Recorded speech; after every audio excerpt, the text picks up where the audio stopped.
separated from you guys quite early on as the hedges rolled around. Today, we start with Cheeks. Um, Hold on, Damn. let me get some music going here real quick. Yeah. Do, do, do. Oh, speaking of music, that band you put in Discord, I listened to them and they are awesome. Yeah, I really like them. All of their music videos they like animate, and I really Oh like yeah, I them. was watching some of those. That was awesome. We can all go see him in October. Which city they're No, gonna be Where? in. September. Detroit. Let's go. Okay, you see, I like the band, but also it's Detroit. Not Yeah. enough to go to Detroit. Can't have shit in Detroit. Is Detroit really that bad? No, Yeah, well, it depends on where in Detroit you go. Well, pretty much I just heard that anywhere. Detroit is not a good city to go to.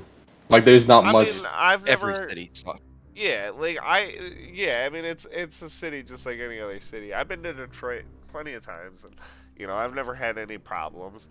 But like that being said, like I'm not going to like sketchy parts of town or anything. If you stick around the like reputable areas, it's fine. You know. But anyway, so Cheeks, as you lie there, your head throbbing from a strike uh, from the plants that seem to be growing over you. You kind of like reach up and you can feel this like massive lump on your head. Um, Almost like you can feel like a small amount of moisture, some blood. You got hit pretty hard. Uh, Still feel pretty groggy. But as your eyes open up, you do realize that you are kind of lying on the ground, kind of tucked up against a wall of a dead end of the maze, with vines kind of beginning to grow over you, pulling you into towards the wall.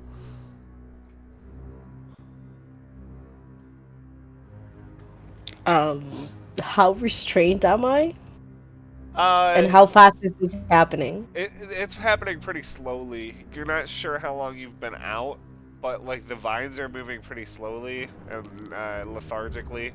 So it does. You imagine it's probably been some time, but as you kind of move your arms, you're not like super restrained. Like they're beginning to grow over you, but as you tug away, they pull off.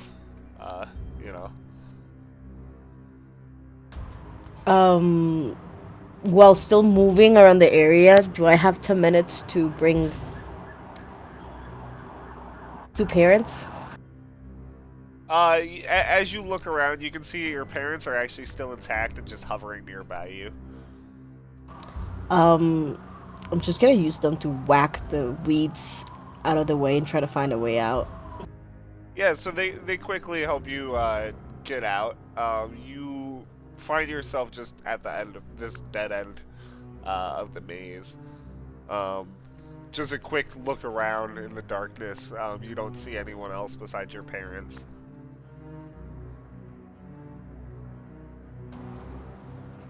I mean, I see the dead end, but is the rest of the maze covered with plants? You can see like the dead end is probably in the direction of like where the rest of the party was headed. Um, but you can see that there is a path that heads the other direction, just stretching away into darkness. I guess we're going on a mission. Your parents I just start- stare at you with dead eyes. I cue at them. Oh, mommy, daddy. Your dad's jaw slumps. That's so cute. And I'll just start heading Before you towards that start way. heading off, as you're talking to your parents, you hear a voice coming from the darkness. Cheeks kind of echoes in the mist. Do I know the voice? It sounds familiar, but you can't place it. Is it coming towards, like, from the darkness itself, or Yeah, someplace else? from somewhere in the darkness. I'll send my parents, one in front, one behind me, and we'll just walk towards there. All right. So you begin to head towards the just kind of down the corridor. Continuing along, you can see in the distance, probably about 200 feet straight ahead, a beam of moonlight shining through what maybe is a hole overhead. In this beam of moonlight, you can make out what looks to be a shape of a person. Although at this distance and with the very low light, it's really hard to make out any details. Other than that, they are tall. You can make out that they have long hair. You catch a glint of red in the light. But as you're striding towards the shape down this hallway, kind of transfixed, suddenly the parent in front of you stops. And at the same time that they stop, you find your foot taking purchase in a spot of ground that is just gooey and swamp-like, sludgy. As your foot touches down, it just begins to sink. Your other foot, which you thought was on solid ground, likewise begins to sink into the murky ground below you.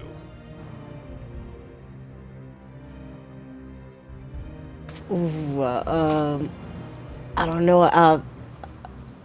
I get on top of my parents. As you try to reach out, try to get out of the muck, you find that you can't move your legs to get out. You reach for your parents, hoping for one of them to grab you. But as you reach, looking up towards the face of your mother, you're stunned.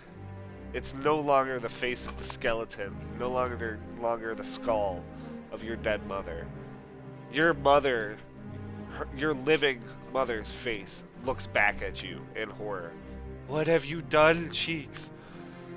How could you do this to us? She reaches forward and grabs your shoulders and begins to just push you into the sludge. Behind you, your father, you feel his hand touch on your shoulder. How could you do this, Cheeks? What have you done to us? What have you become? The arms reach around you, grabbing purchase as you begin to sink into the sludge, deeper and deeper.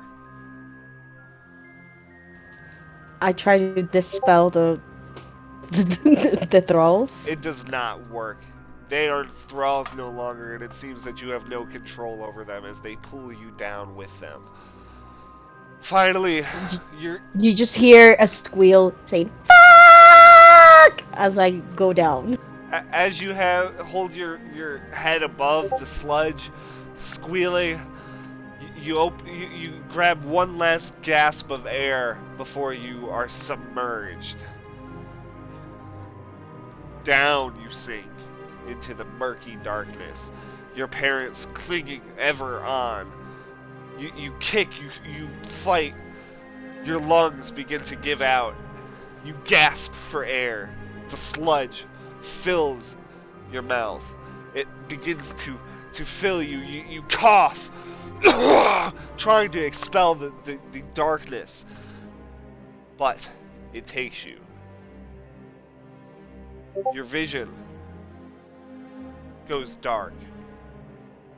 But in the darkness, as you wait for the end, you see a light. A bright light. As you focus on it, everything begins to come into focus around you. You're not in sludge. You're not in a maze in the Feywild. You stand in what seems to be a room at the base of a doorway that opens into brightness in front of you.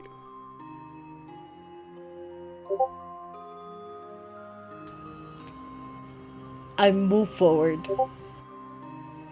You walk forward into the light, squinting against the brightness, in a sudden burst of heat that cascades against your skin, against your fur, baking it with warmth. As your eyes adjust, you are met with a strange sight. A desert, as far as the eye can see, shifting sands, dry, white, baked with the heat of the sun. Above you, you can make out the planet of Edigan, meaning you are still somewhere in the Feywild.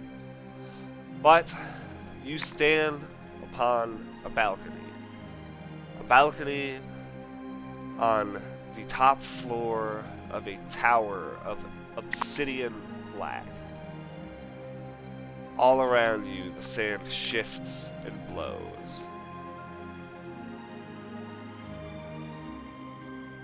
Behind you, you hear a voice again. Cheeks! Who's there? As you turn around, you can see the inside of this tower, the inside of this room. It is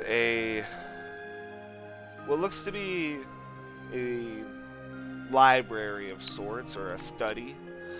Books splayed out on tables and on shelves. Strange ornaments hang from the ceiling. Different occult pieces. You can see dream catchers and markings, glyphs, and other idols. As you look around, you see no apparent source of the voice that's been calling to you. Although you do see a spot on the other side of the room, a sort of shimmering in the air. A spot where the air almost seems to bake with heat. Although it's not heat. You don't feel heat coming from this spot. You can just see the air shimmering as if something is there, floating, although unseen, at the other side of this room. Do I still have my parents' skulls with me? You don't seem to have them or your bag of bones at all. You hear the voice again. Cheeks! Cheeks! It is definitely coming from this shimmering spot. I move towards it. As you go towards it, it begins to go towards you. And at the heart of the room, you meet. As you reach up towards it, it begins to envelop you. You must hurry, Cheeks. This will be yours. This shard will be yours. But you must beware. It is almost his. Almost whose? A sound comes from the side. An explosion. You turn to the left to see a door being blown wide open. Dust begins to explode, billowing outward as a shape takes form in the doorway. Humanoid, tall, thin, gaunt, wrapped with bandages.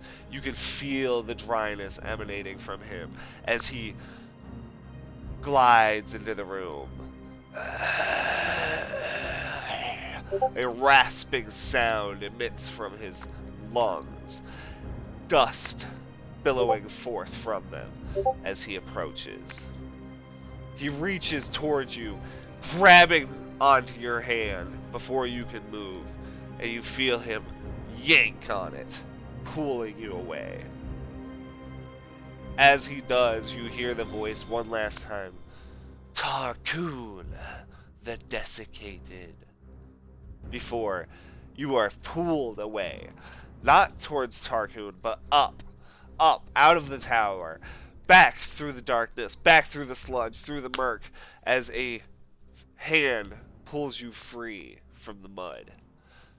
You come to spluttering, gasping for air, spitting out mud that cakes your face. As you wipe it free, you see the familiar face of Yip, covered in mud,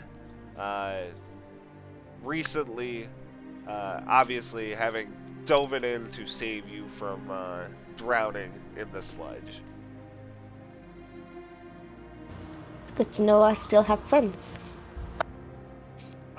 At least one.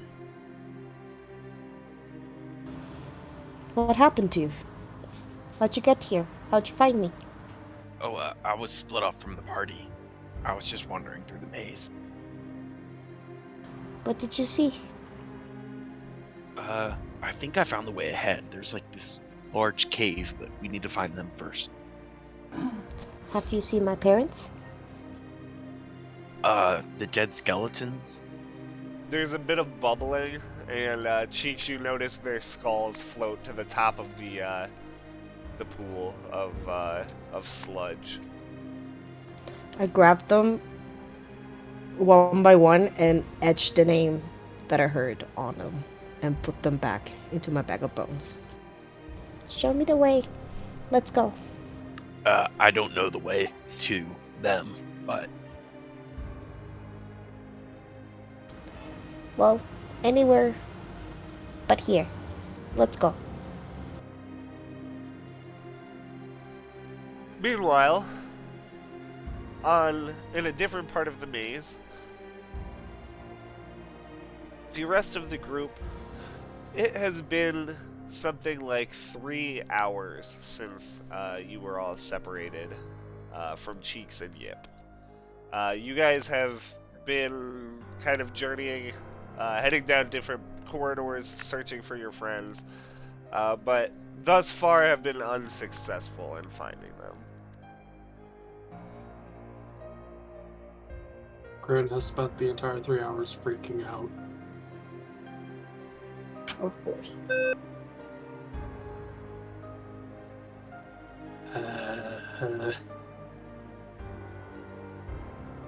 How far along in the day? Like, we can't tell what time of day it is, but like, how long have we been up? I think you guys have been up for something like 10 hours, maybe.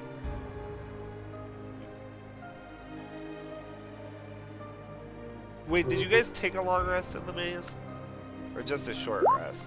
I think was a short. Yeah, I Yeah. think just a Yeah, short I don't rest think too. we took So, a long rest. yeah, you Yeah, guys, I'm out of hit die, so it's definitely a short. yeah, you guys have been in the maze for about 10 hours. So, yeah.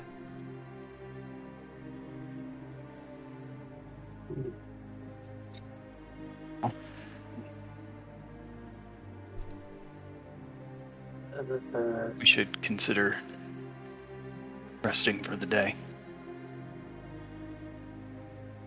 Sure, like, after we find the missing friends who are still missing. That would be nice, but it's been a bit since we've seen them. We do need rest at some point. So we're just gonna assume they're not gonna be looking for us and they're just awake. We should look for them before we stop, you know? Very well. I'm going to just... Oh, let's see here. Yeah, this might work. I'm just going to start randomly pointing in random directions and using message. Just randomly. In any direction, saying, yip, cheeks, yip, cheeks, yip, cheeks. Just sending that out. 120 feet. Suddenly, Periodically. Cheeks, you hear in your head Krill's voice. Cheeks, Cheeks. Yeah. Oh shit! Guys, I gotta respond! I'll figure out which direction I was pointing, and... Where are you? Are you okay? Are you dying? Is Yip with you? You can respond to this message. Not dying? Not okay. Yep, with me. Don't have the tiniest clue. Alright. And seeing as the message does require me to point towards the creature, I would know which direction they're in. Approximately, right? Yeah, for sure. So I'd be like, okay, they're somewhere in that direction. Which direction is that? Is it like just through a wall? Yeah, you guys begin to follow it, and before too long, you actually are able to reform the party, working together with Cheeks to kind of echolocate where everybody is.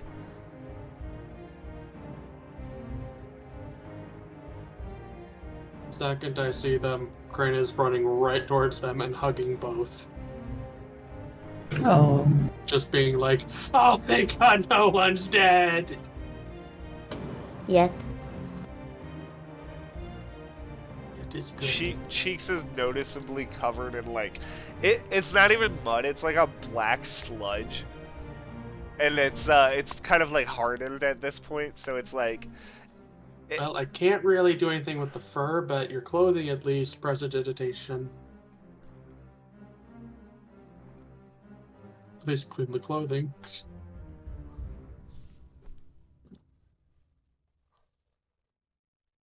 Okay. poor Cheeks. Yeah. Just see me like still trying to clean off mud of myself. Quite hollow-eyed. Alright, chicks, I know mud bath is good for you, but a bit too much, don't you think?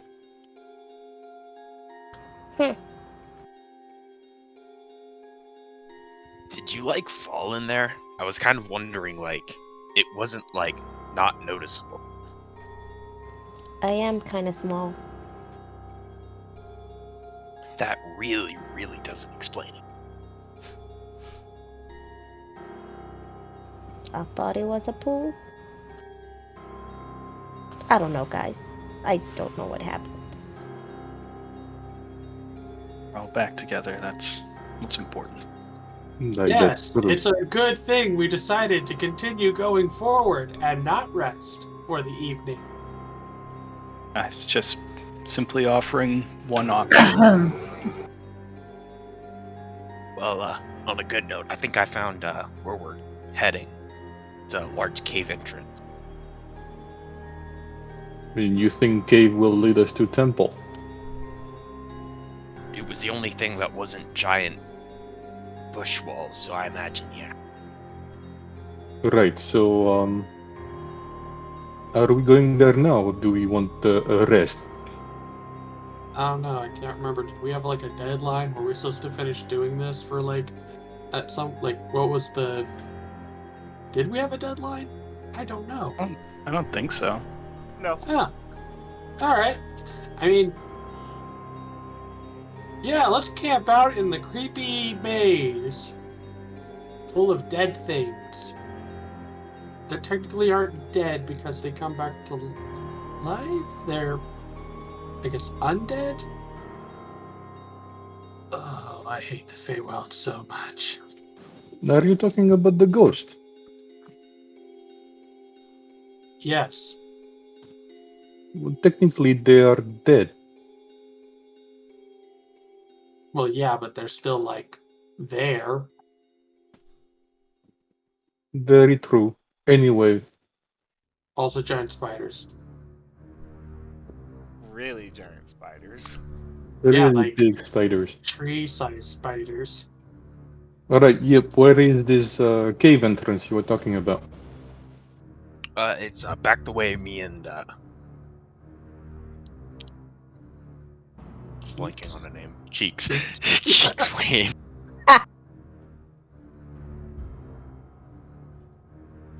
Alright, well, let's go to the entrance and then we'll see what to do there.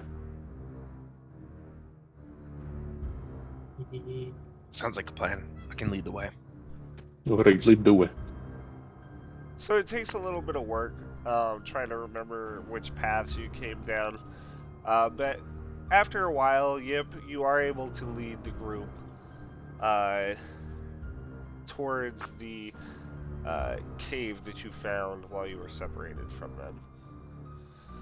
As you approach it, you guys can all see that there is, in one of these hallways of the hedge bays, there is what appears to be an indentation where the kind of like a crack in the ground that opens up into a decently roomy cave that stretches down into darkness below.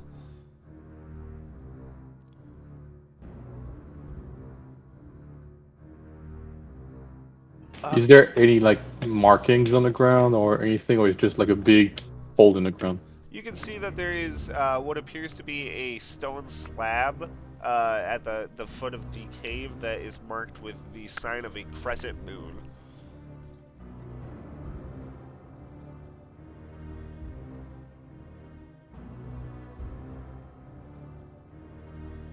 Right. So, Does this mean anything to anybody? I mean, just the general werewolf thing with the moon. Drawing a blank on anything else. Would I recognize the moon as the crescent moon is looking familiar? I mean, if anybody would recognize it as looking familiar, it would be Belior, because the Blood Hunters use a lot of moon iconography in their That was going to be my stuff. follow-up question, whether or not like I would know anything about it. Yeah, and like like not only from the Sacratorum that you guys have visited during the campaign, but like from other Sacratorums that you've been to Belior, they use like a shitload of different like moon phase iconography. So Would that particularly moon phase on that stone mean have any special meaning, or would it just be to show that, hey, this is where the order may be? it probably was just kind of used to mark like a way forward. Alright, so we should go there. This is my orders, markings, just like the sanctoriums we've been to. I think this is the way. Only This one is way the forward way. then. Yip will start like kind of heading off into the cave. And I'm gonna pull out my gem of brightness. I'm not gonna use it yet, but I'm just gonna ask him like I could perhaps help illuminate the path for us. You guys I agree. see Yip has already disappeared into the darkness of the cave. Yeah, I'm following him.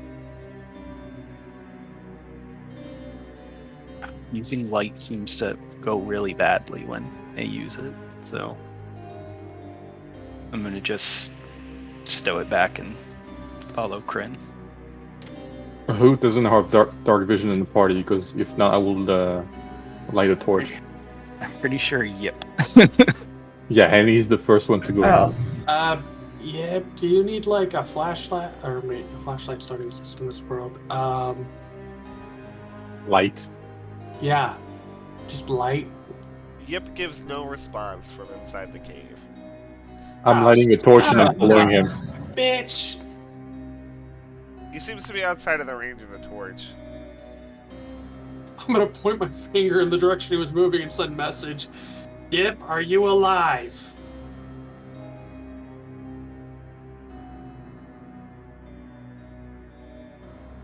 All right, I'm gonna use Oh, my shit. gem of brightness to I create hope no one was needing a rest. bright light 30 foot, dim light 30 foot. So just hold on for As luminous. did you guys enter the cave, or are you guys back at the entrance. I think we're back. Yeah, Like, I would have entered the cave following yeah, I your said I people. entered. Yeah. Okay. Yeah, like So the second as you guys I followed him. are following the cave and silence illuminates this gem, you instantly are kind of accosted by light as you realize that the surfaces, the walls, the floors, the ceiling, every bit of this cave seems to be made of some kind of reflective, mirror-like surface. Son of a bitch! You guys are blinded momentarily, and the ground underneath your feet seems to shift below you. Oh, son of a... Meanwhile, somewhere far away from here, yep, you continue along in the chasm, the light shining from above, leading your men along. You can see in the distance a temple built into the wall. Tall pillars, spires reaching up from all the way from the floor to the top of this chasm, some 200 feet above. And at its heart, at its center, a great stone door with a ring-shaped lock mechanism at its heart. As you walk forward, raising your hand, your Djinn-born hand, blue in color, long, elongated, longer than a human's, you remove the ring from your finger and place it into the lock. The door begins to rotate, the lock spinning around until it has completely opened a hole in the center of the door, which then begins to slide apart, knocking sand and dirt away. Past the door, you can see the interior of a chamber. Torches glowing, burning, even after all this time. Even though you know nobody's been in here. Although, you're not sure how you know it, but you know nobody's been in here for a long time. You stride forward. Your men behind you. High One, we will await outside. Only the vessel may enter. They nod and take up places beside the great door as you stride forward into the dimly lit temple. A temple lit by the flickering of torches. You see around you lightning, Tempest motifs. You see what appear to be mosaics, murals of storms, of lightning bolts, of thunderclouds. You can see what looks to be the stone on the ground has been carved into the shape of wind that seem to roil under your feet as you stride into the room. You leave the light that shines through the doorway behind you, heading into the darkness, and up a wide set of stairs. You follow the stairs to an altar set at the back of a large chamber. Upon the altar you can see what looks to be an old man, pale of skin, white of hair, golden robes flowing out beneath him, emblazoned with lines of purple that seem to crackle like electricity. As you enter the room, he turns to look at you. Ah, vessel, you have come quickly. There is little time. You continue towards him, reaching your hand out. I give this upon you, vessel. A shimmering essence seems to flow out of the old man, who collapses onto the ground, seeming to dry up, to shrivel up and decay instantaneously as the essence moves towards you. You reach towards it. You feel what this is. You feel the power of this essence. For a moment, you feel the splinter of divinity. You feel the power of Tempest itself. It begins to seep through your skin. You breathe in the lightning. But then, pain. You feel a searing, scorching heat burst through your chest. Looking down, you see a blade made of white hot light shining through your chest, right above the stomach.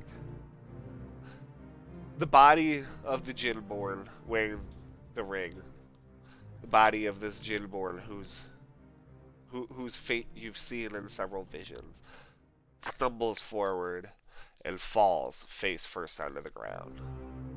Yep, you do not fall with it though, as his apparent death has seemed to sever your connection to him. And you watch, disembodied, seemingly made of nothing, as he collapses in front of you. As you watch in horror, your body begins to retake form, the form of Yip, the simple kobold, Strom scaled. Vessel, I have shown you all I can. A voice emanates from the chamber.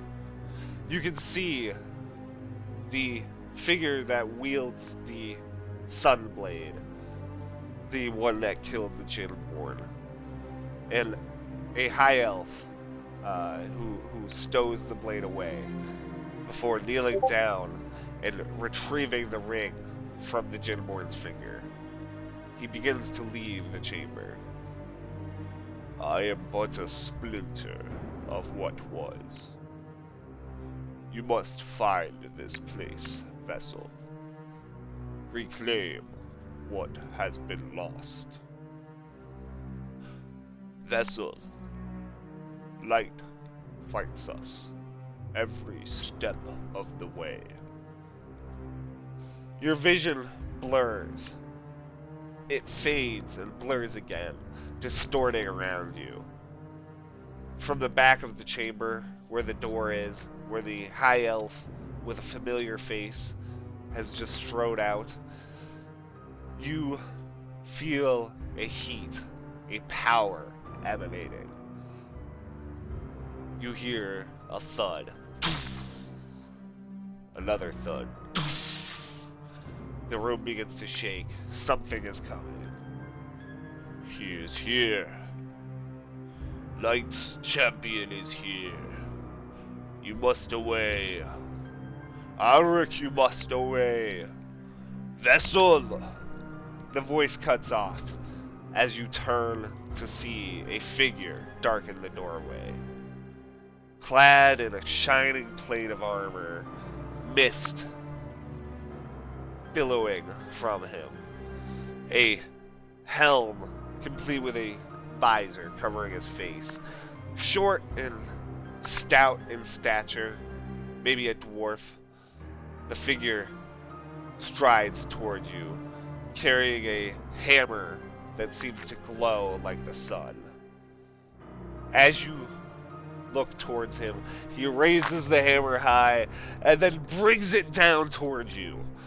At the last moment, you bring your hands up to cast a spell to shield you, and a ball of crackling electricity emanates from your fingers, blocking the attack.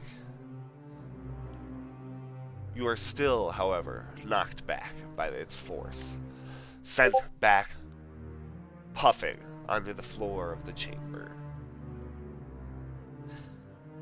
Meanwhile, the rest of the party, back in a cave made of mirrors, as your light blinds you all,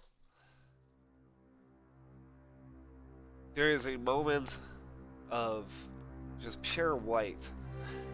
You all squint. The ground seems to shift. Belior, join me in whisper chat. I'm coming. Oh my god.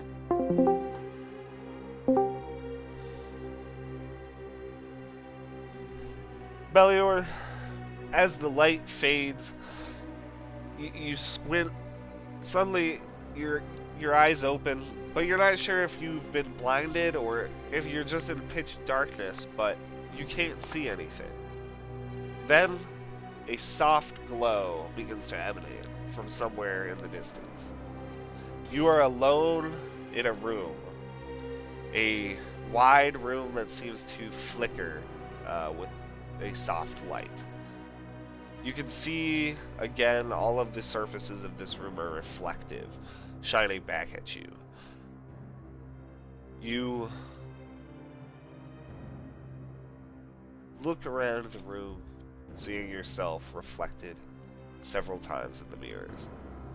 There's no apparent way out. It's just a large dome, it seems, that just reflects back on you. As you scan it, however, you stop. One of the reflections isn't right. As you take a closer look, you see why. It's not a reflection of you. It is your mentor, Yapsor. He stands, arms folded, staring at you from across the room as he leans against the mirrored wall.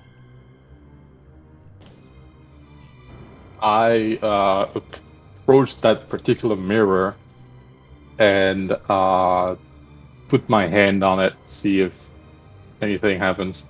As you reach towards it to put your hand on it, Yapsor reaches back and punches you in the face, sending you flying back. As you realize that it's not a reflection at all, he was literally standing there. But as you clutch your nose that's now gushing blood and look back up, you see that he's gone, and it's just you reflected in the mirror again. But you hear a voice from behind you. Bellior, I've trained you so much better than this. In one sweep, I just turn around, take my Zweihander out, and face whom I'm assuming is my master talking. You spin around and you can see him. He's again standing as if reflected from the mirrored surface, some 10 feet away from you, staring back, his eyes glinting with the firelight from your blade. Master, what's going on? What's going on? I called for you months ago, Bellior. You failed me. Our order, as we speak, falls apart, and you ask me what's going on. I came as quick as possible. I was there. Nobody was at the meeting place. Oh, we were there. It was you who were late, Bellior.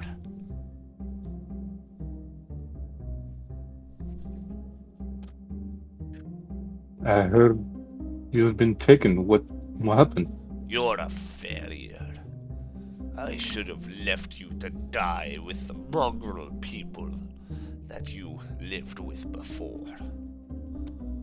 I put my blade away and I tried to take a swing at him with my fist. As you do, he seems to melt back into the mirror as your fist collides with the glass, shattering a pane of it, or at least cracking a large pane of it. Weak, just like always. I should have trained someone much more deserving than you. You hear the voice again from behind you. I turn around, I look at him and say, all right, that's enough. Who are you truly? You are not my master. I wish I wasn't. I wish I was not the master of a whelp like you. All right. So what do you want now? Why are you appearing to me if it's just to insult me and not giving me any information as to how to help you? and the rest of the order. Help me? You think you could help us? Belior, we I have used met you the for lady. simple errands. You're no more than that. You're no hero. Why don't you just give up?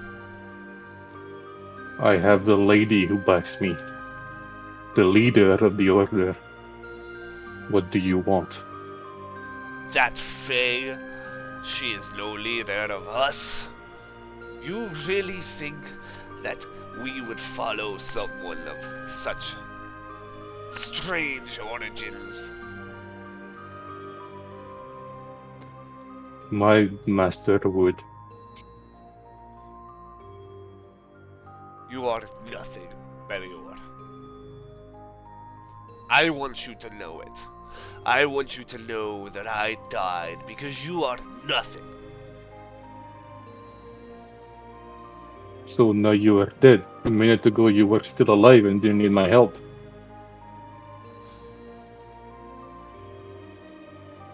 I don't need your How about help. you stop this charade and show me your true colors, who you really are? I know you're not my master, so stop it already. The shape kind of distorts and then grins, the jaw almost dislocating into like this giant, like toothy smile. Oh, I'll show you who I am.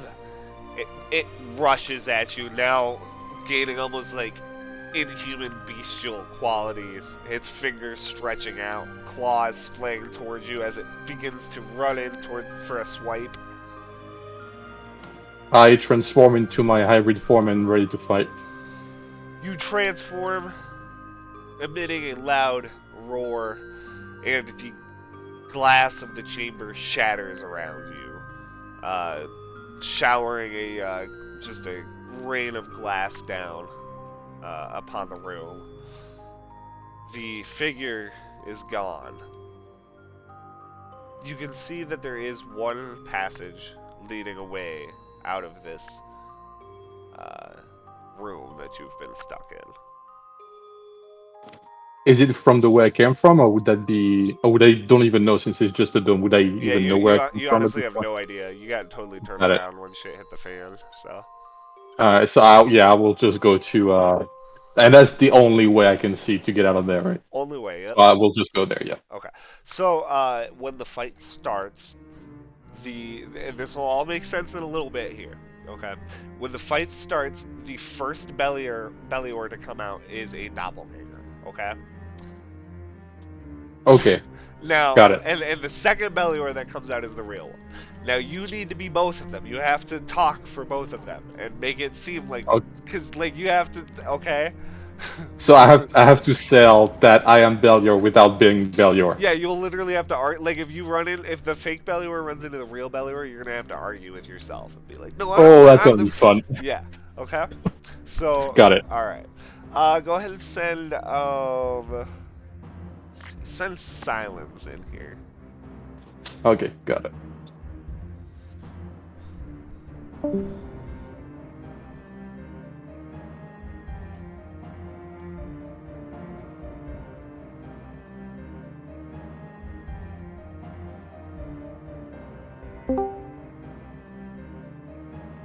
Silence.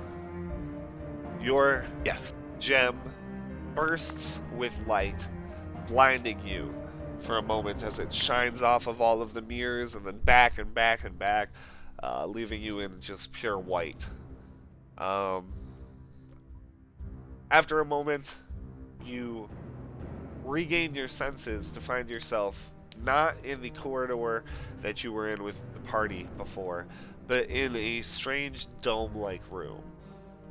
Still made of a glass-like surface on the floor and the walls and the ceiling, leaving you in a reflective dome. Your reflection staring back at you from all around as you look around this room. There are no doors or paths leading away. You are utterly alone.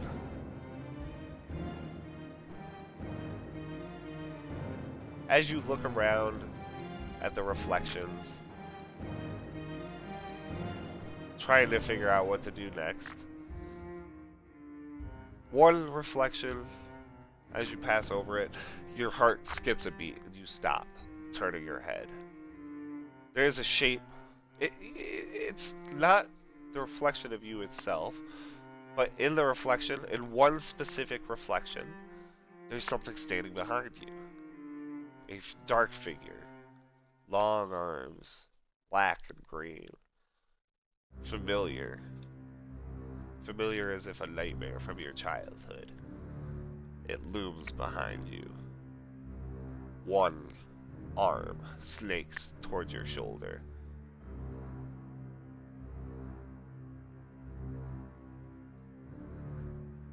I have goosebumps, and I just kind of stand still and keep staring at the reflection.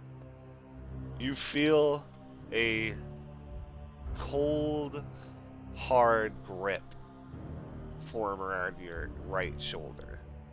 Hi, friend. It's been a while.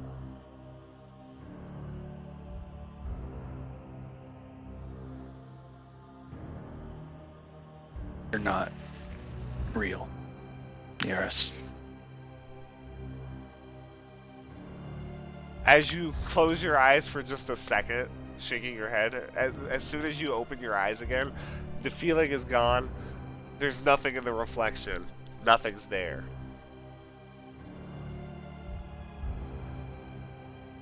Just seeing things.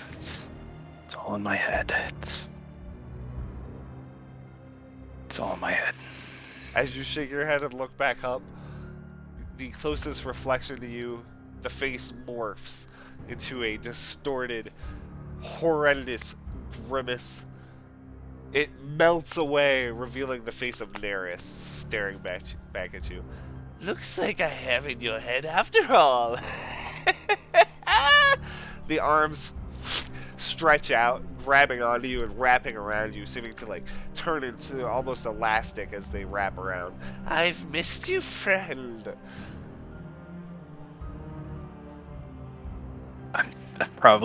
He's just standing there like petrified, like this isn't real near us. Go away. Look, there's no way out now. We can spend eternity here together. Go away. Not, never, no. Go. Why? Why do Why do I I see you? always have to be the one to go away? Suddenly the voice changes, the face completely distorts. You can see his eyes turn bright red. The arms tighten around you, beginning to restrict airway as they tighten and tighten. Isn't that what you always do? You always make everyone go away. First me, then the war mages, the children, your brother, everyone. I think it's time that I made you go away, Silence.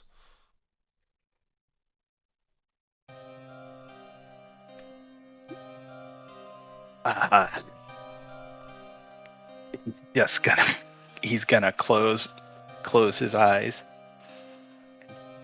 Go away. Go away. Go away. The tightness on your body relaxes, and as you open your eyes, you find yourself alone in the reflective dome once again.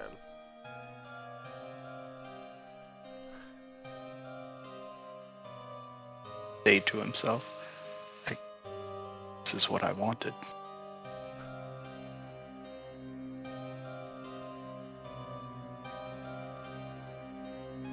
As you sit there in silence,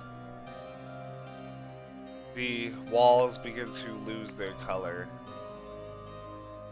lose their reflectiveness. You begin to make out a path leading out of the room. But you hear one last thing echoing from the darkness. You think that you've found new friends? I'll make them all go away. You'll see.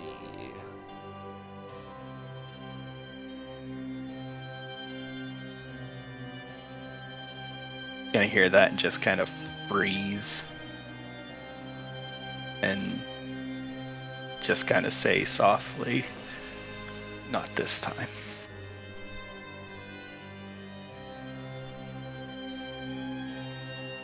The room loses its trapping qualities, and you can see that there is a path leading deeper into the cave. Only one path leading onwards. I take that path. Okay.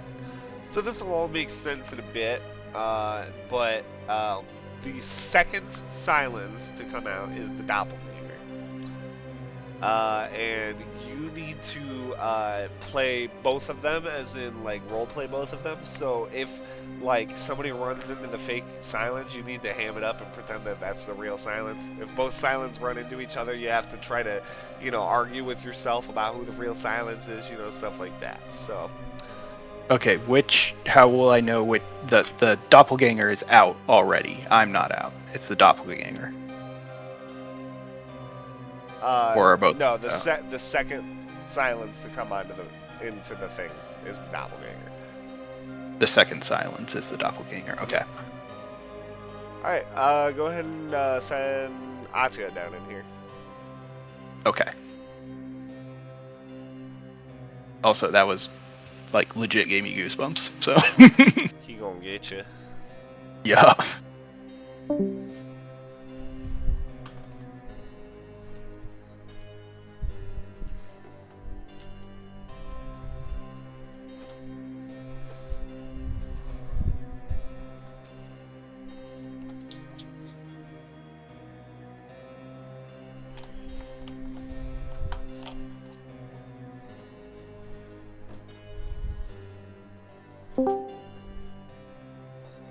Yo, give me 1 second. I'm grabbing a cup of coffee.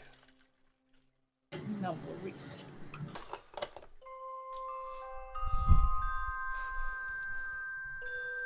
So ahead of you, as Silence activates his light crystal, the light bounces off the walls, pretty much leaving you guys in pure white, blinding you for a moment. As you regain your senses, you find that you are no longer with your party. You're no longer in this corridor that leads into this cave. You're in a strange, what appears to be a mirrored dome. All around you, you can see your reflection, bouncing off of the floor, the ceiling, the walls, all from you standing in the center.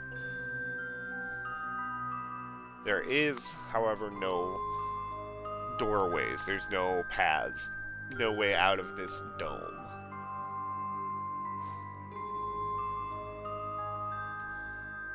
What do I see inside? So keep talking. Inside, there's nothing but you in here, and you can see your reflection all around. As you look around, though, one of the reflections moves in a way different from the way that you move.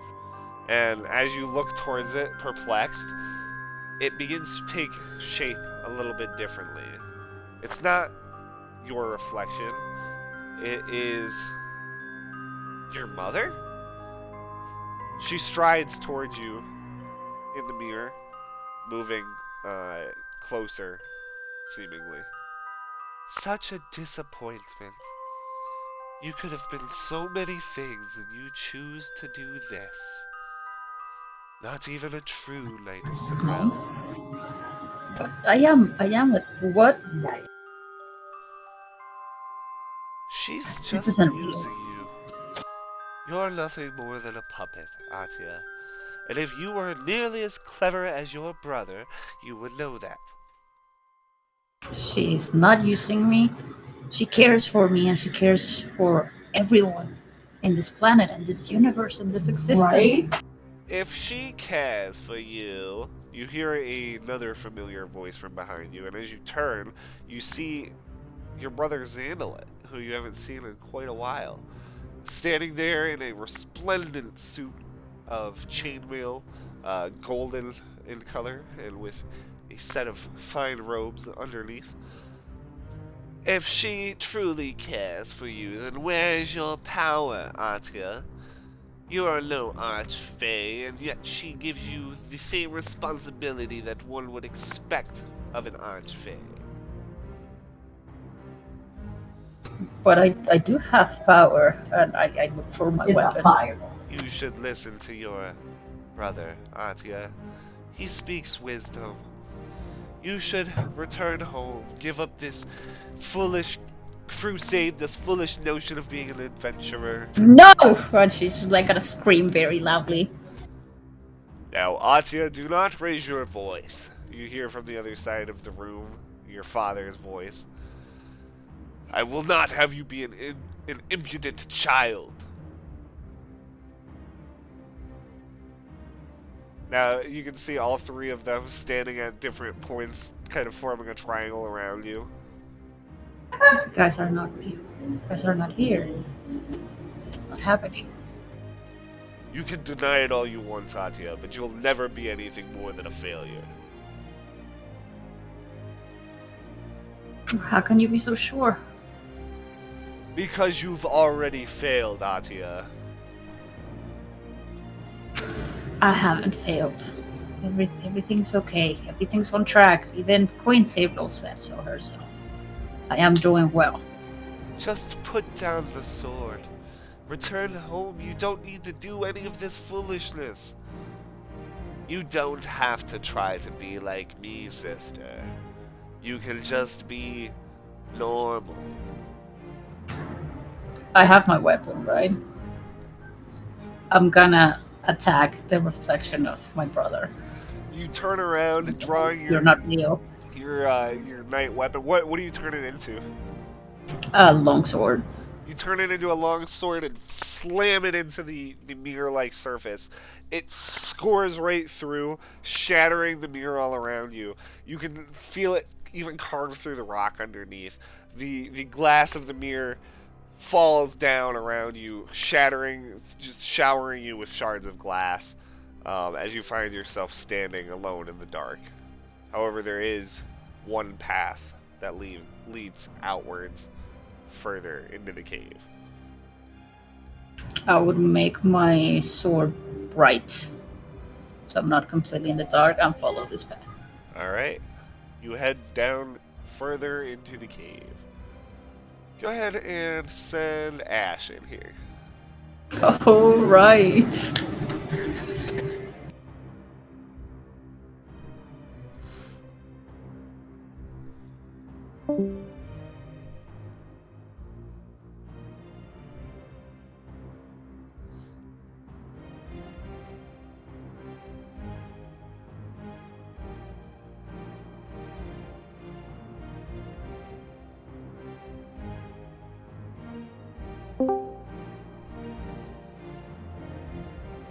Okay, Yellow. so Cheeks, as the brightness from the gem shining off of all of the mirrors around you recedes, you find yourself standing in the pitch black of this cave. No longer, though, are you in a straight corridor. You now find yourself in what appears to be a large mirrored dome that stretches all around you, reflecting your image all over, back and forth to infinity. I try to touch the mirror, the reflection. You walk towards it and place your hand on it. Just like a normal mirror, the reflection mimics your movement, placing its hand right up against yours. Does it feel cold, warm? Yeah, the mirror is pretty cold, especially underground and with no light. It's honestly, this whole area is like borderline freezing. As you are standing there, though, you feel a chill go down your spine, and the hair on the back of your neck stands up. Something is moving in the darkness behind you. You can see it in the reflection. I turn around slowly and put my back to the mirror As you and begin extend my claws. as you begin to turn around, you hear a strange sucking sound, like the intake of breath, kind of very slow and raspy. You desire so much to be me. You wish to be death. You turn around to see a figure hovering above the ground. A figure that seems to be draped in a black tattered shroud.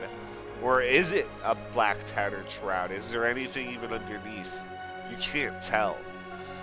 But it begins to drift towards you. You wish to be death? You think you can be me? I think it could be better than you. The shroud flies towards you, enveloping you and pushing you back against the surface of the mirror. You begin to feel this suffocating feeling, and you have a flashback to sinking down into the goo.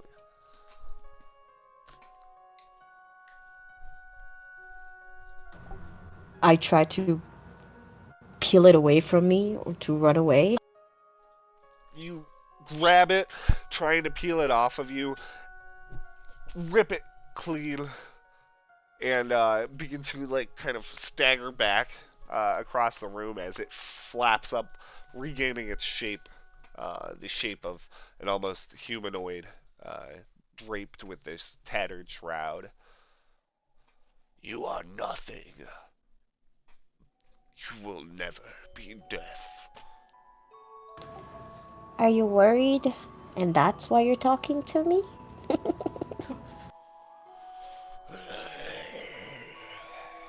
I will show you worry. I will make you fear.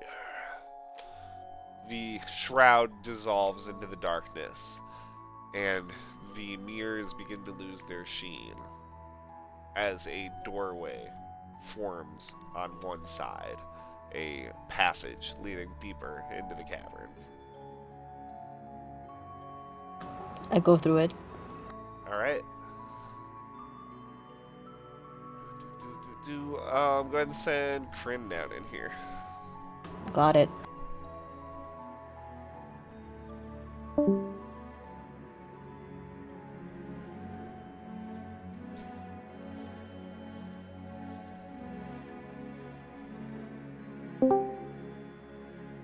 Hey. Kryn,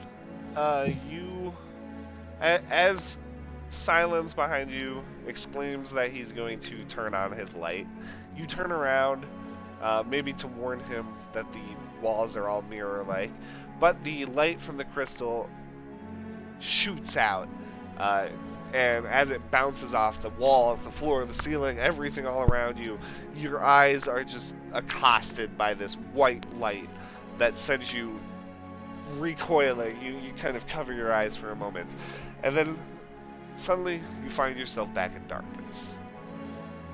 As it recedes, as your senses return to you, you can see that you're no longer in the straight passage that you were at before with your friends. You are in what looks to be a mirrored dome that stretches all around you. You can see that there is no clear exit, just a dome. You are by yourself, staring at your reflection, reflected to infinity in every direction around you.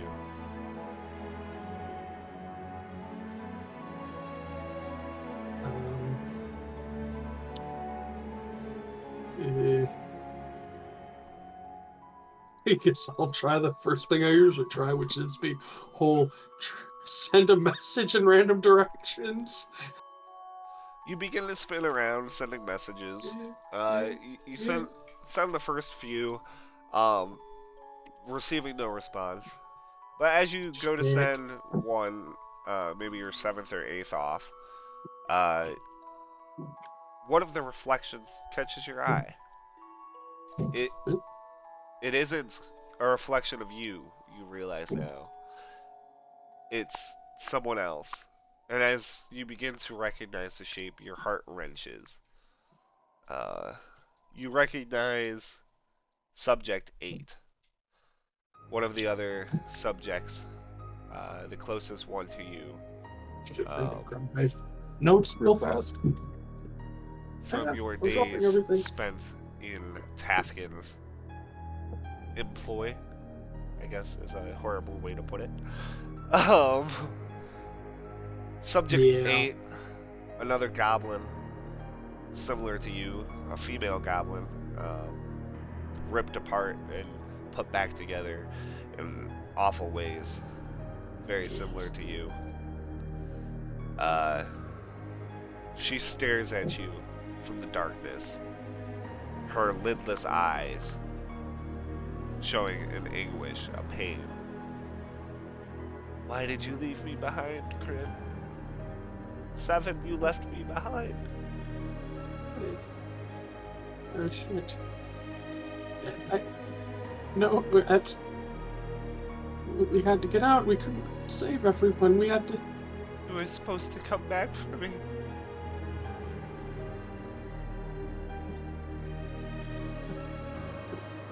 I am. I'm working on it. I'm just. Oh shit. You're never coming back. Yes, I am. I have a plan. I am coming back. I heard what you did to 16. I know what you did, Kryn.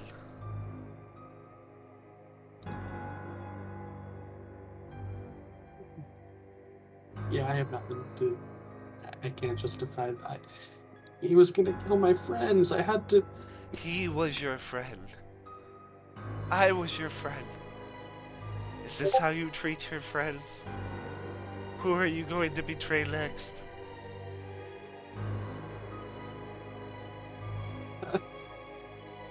Kryn's just in like shock and panic. Just probably gonna start moving away from the reflection.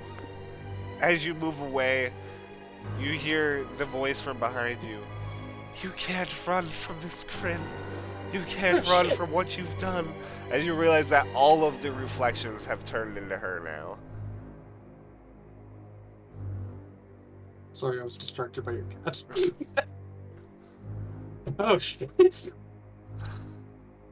You can never run from what you've done. Kryn is just gonna cover his ears, close his eyes, and pretend, go to the happy place, go to your happy place. The voice that was kind of pestering you momentarily before, as you rock back and forth, begins to fade away. Okay. I open my eyes to see if they're still there. You open your eyes to find your reflection again, mirrored outwards. No sign of Subject 8.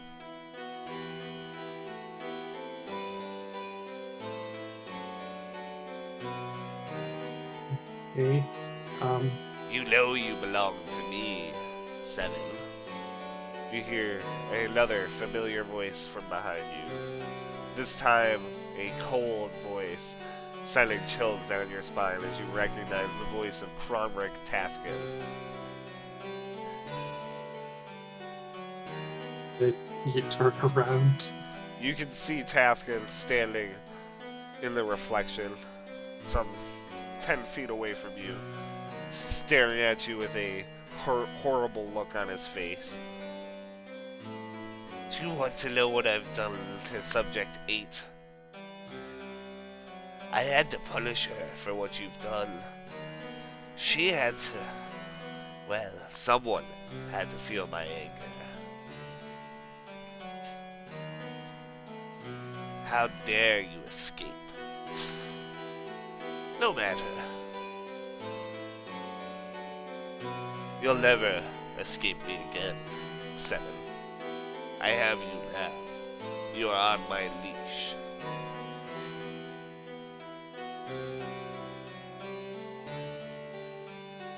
Kryn's just gonna blast him with a firebolt. It's a reflection, he doesn't care. As your firebolt launches towards the mirror, it hits it head on and the glass shatters.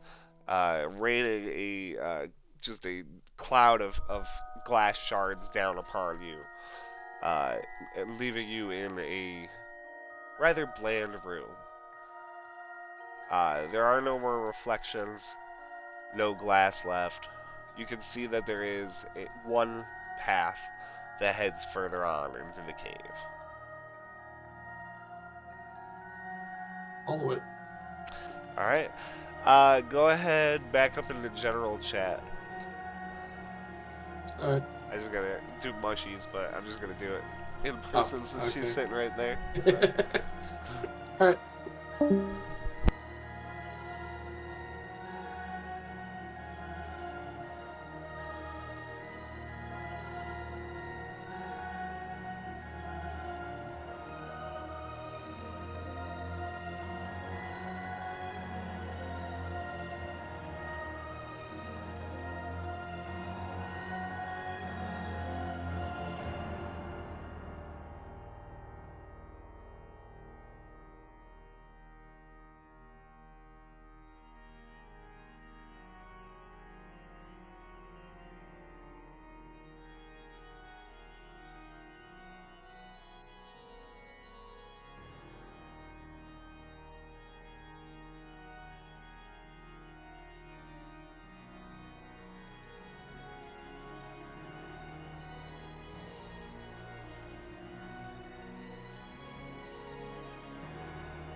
So let's That sounds promising. let's go ahead and take a quick break. I think now's a good time. Although you guys pretty much just had like a 40-minute break, so sorry for that. No, Good, that's man. fine. Cool. That's good, Yep. man. A lot of stuff I'm sure you had to do, so you've definitely earned a break. Yeah, I did a lot of voices. My throat hurts now. Yeah.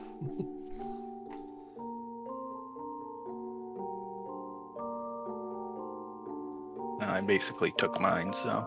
Alright, so what time do you want us to come back, Alex? Let's come back at 9:36. Got it. Roger that. All right, so Casey, make a note. You'll be there 5 minutes after.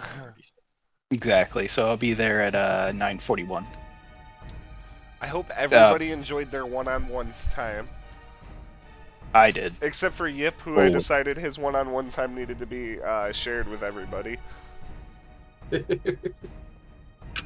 Fair. Oh my god. Last I session saw ended in a thing for whisper chat parrot with bear. Yip. What'd you say, Yip? I just saw a thing online for a parrot bear. Nice. I don't know what that is, but I want one. Sounds like an owl bear, but more tropical. It literally that.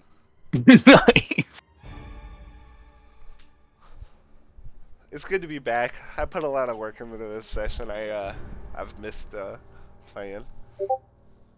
Yeah, man, it is good to be back.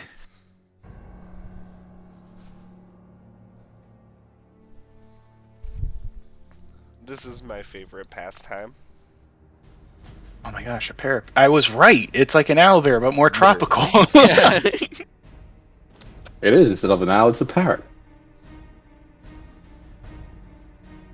I love it. I want one.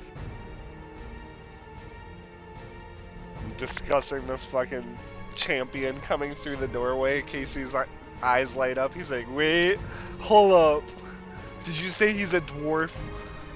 Yep. I was dead. Like, oh, is this Thunden or somebody else? It's just some random dwarf, you fuck. Nope, it's Thunden. It's coffee, you Thunden. fuck. They're all Thundin. All dwarves are Thunden. I thought all dwarves were Thunden is all Bear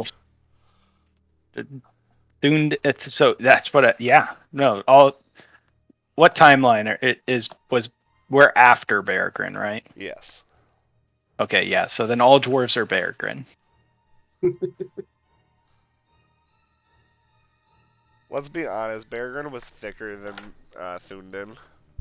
He was. That boy is thick as hell. I'll tell you what. I rolled off the charts for that boy's thickness. Thunden was pretty thick too, but he was a little bit taller, so the ratio didn't work out right. Alright, which one of you guys thinks you had the best one-on-one thing? I did. Me, by far. No.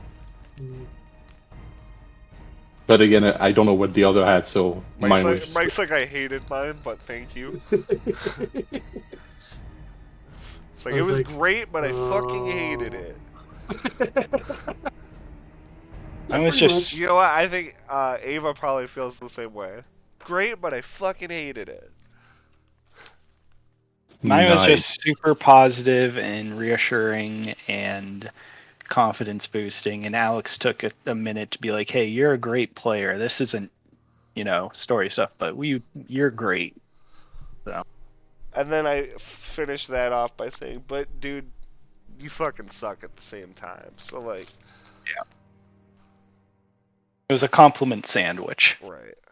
Nice. But there was it was open-faced, because it was just a compliment and then an insult. There was no compliment at the end, so... Yeah. It was an open-faced compliment sandwich.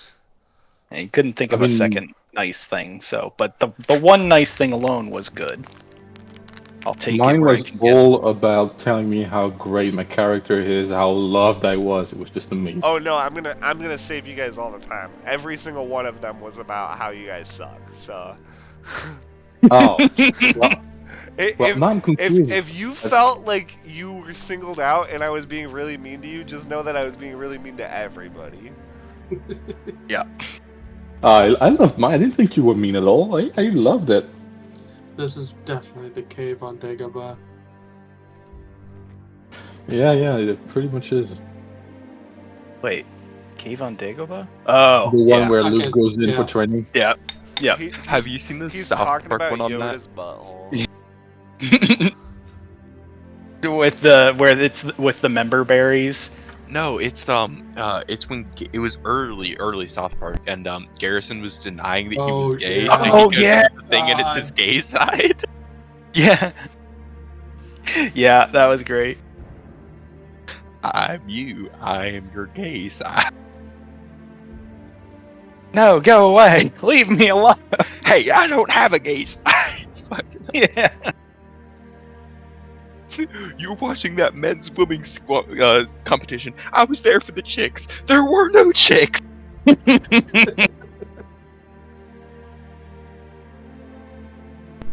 Guys, Stanley had to go to the vet today, and they clipped his claws, and he's not so dangerous now. It's good. Wait, did you declaw him or did they just trim No, him? they just trimmed his claws. I would never get Oh, my cat okay. declawed. Okay, yeah, there I was was a gonna step say. there That's like where we were evil. like, we might have to rethink Yeah. this Yeah, no, friendship that's there. like evil. That's like Yeah, that's literally like cutting Well, off sometimes the you tips do of, like, have. the It's getting Sometimes ready you to do leave have. the campaign. Yeah. Yep. Yeah, I Ugh. I figured it was just the trim. Yeah, 'cause, they yeah. just Yeah. gave him a trim, and then they gave him some vaccines because he needed his next distemper vaccine. And when we got him, he was not 3 pounds yet, so he couldn't have the rabies vaccine. So now he got his rabies vaccine. Bro, don't you know those are filled with like microchips and like the government is tracking your cat? Awesome. bro. That way we can't lose Yeah, I it. mean you're supposed to Yeah. get your cat microchipped, so no problems there. Wait, so does that mean if I lose my cat, I can call up the government and be like, "Hey, where's my cat?" Fuck no, No. the government does not give a shit. They're like, "Hey, So we're the micro. tracking it, but we're not gonna share that information with you." Yeah, no, see, that's the shitty thing about it. So they all can do they can give you the real-time location of the cat, but you have to pay extra, like, for that. I don't know if it's like a one-time have to, thing or like, a monthly FOIA it. thing. Yeah, and then otherwise it's just like, oh yeah, if someone finds it, we'll scan it. And I'm like, well, motherfucker, like, if you can find it real time, Just tell me like, where my fucking cat is. yeah, seriously, That's like, literally stupid. well, yeah, welcome to capitalist America. Like, we have this thing that could tell you where your animal is, but you didn't pay us enough money. So now you either have to hope someone finds it and you guys get reunited, pay us a bunch of money, or just wait till your cat dies and you never see it again. Or find its corpse.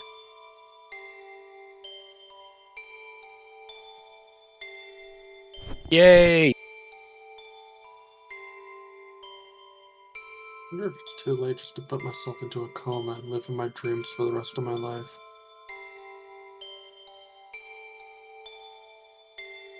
Jump off a building, it worked for Cartman. Jesus Christ. And then you wake up with superpowers.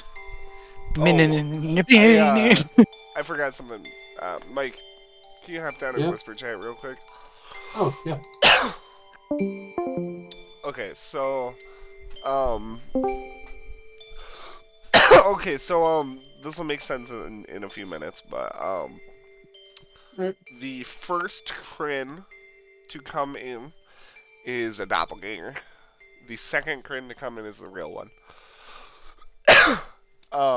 Now you gotta roleplay both of them.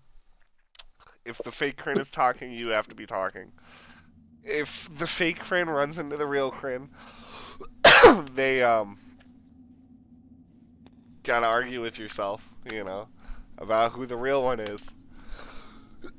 So, Okay, so if there's a fake Kryn, I'm just gonna play as normal Kryn, and then when the regular Kryn comes in, we argue.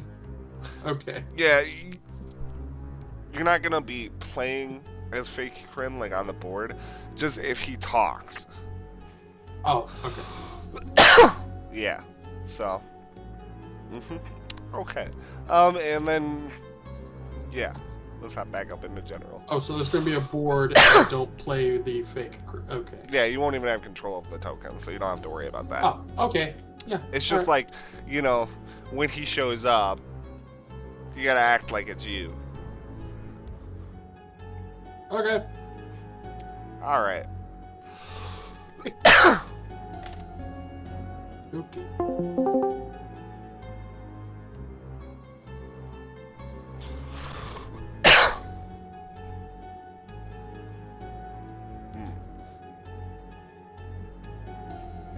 Ava, are you back? I am. Can you hop down in the whisper chat real quick? I forgot something.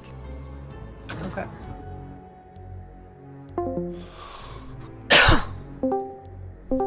Okay, so this will make sense in a couple of minutes. The second Atia to come in is the doppelganger. The first one to come in is the real Atia.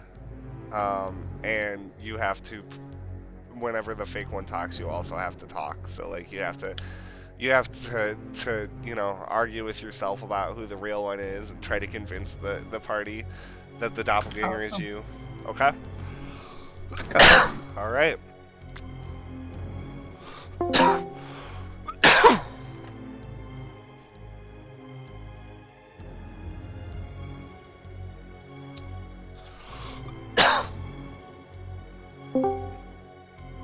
Okay. Is everyone back? No, I'm not allowed to be back till 9:41, so I'm gonna piss off for. Actually, One I second. left him there and I fucked off to Disney World. After I said that, I was like, oh, I should have said that. Okay, so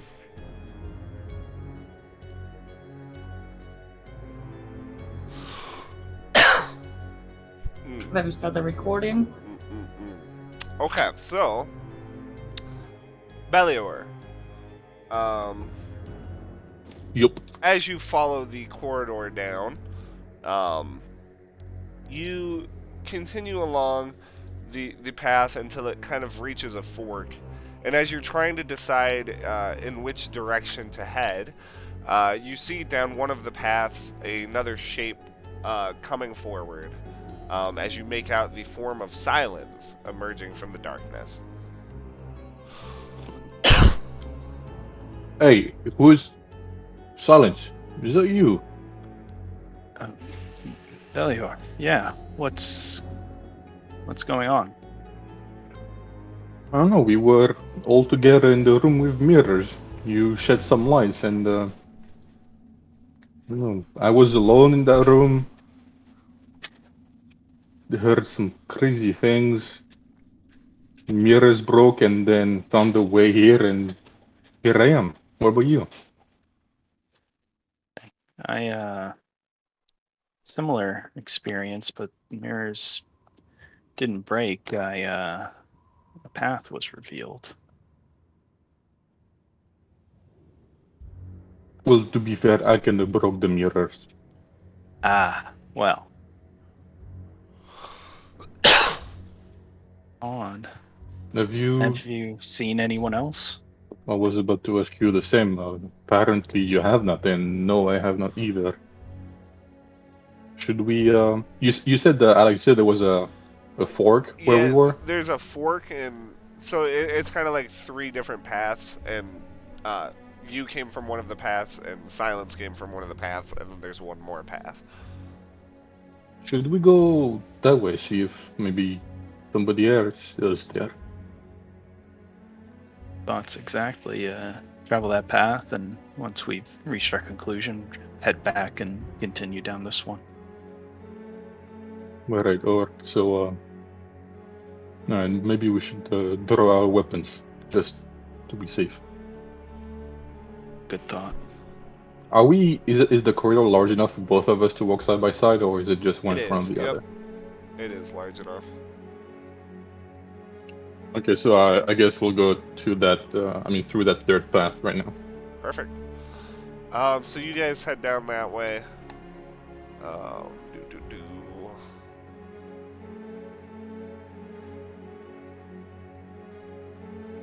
I should have set this up already. Give me 1 second, guys. I gotta set up the map, but I also really need to use the bathroom. And I should have done that during the break, but I got caught up talking, so. All good. It's alright.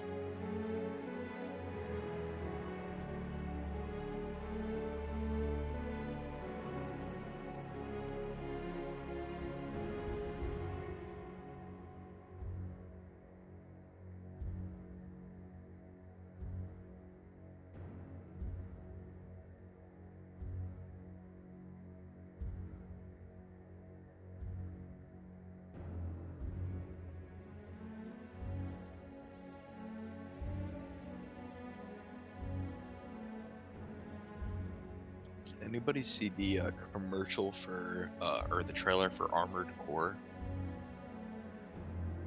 Nope. I still need to see it, but I want to get that game. Dude, I liked the older ones. the combat looks absolutely fucking crazy. Oh yeah, combat has always been like fun in those games. Get to customize your own mech and fly around. And, I'd say is well, depending on how you bank it.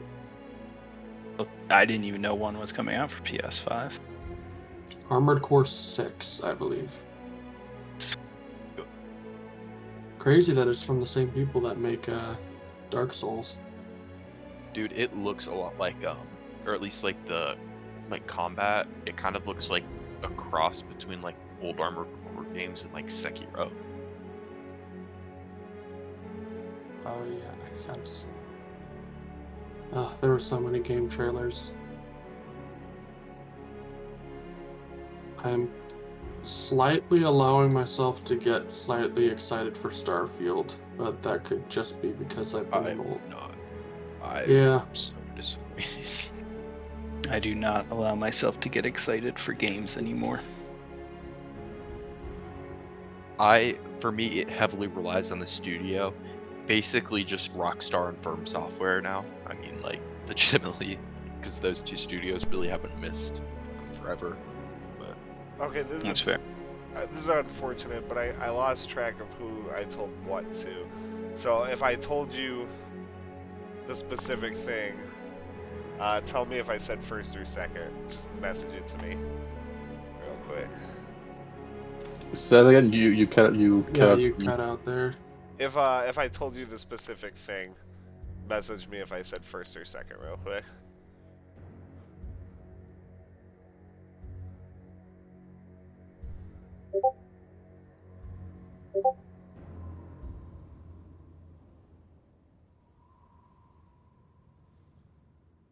I don't know how I'm misspelling that. Yeah, I'm misspelling it, but I don't care.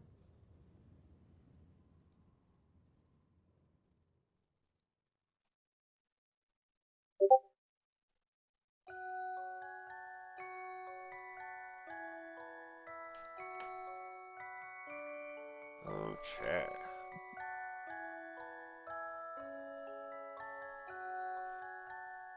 Meanwhile,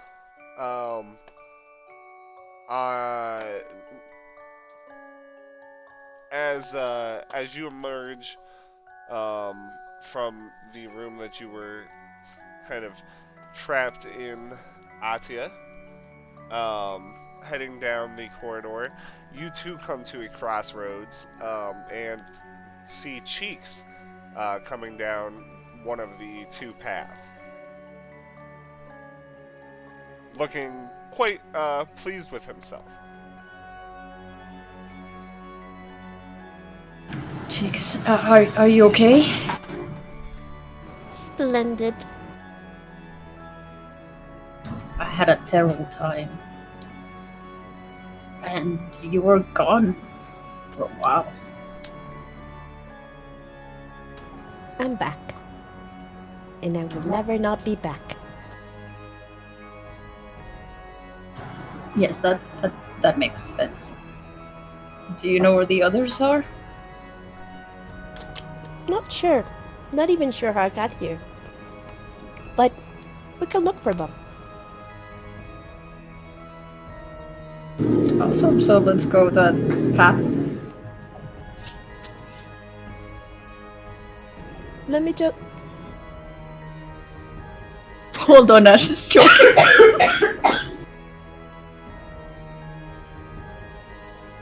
Just finished ripping a massive hit off this bomb. No, she was eating some rice, and I think it went the wrong pipe. Oh no. Oh my god! Oh, So Cheeks died. Yeah. Rip. I'm gonna bring a Groger from my bag of bones to walk with us. All right.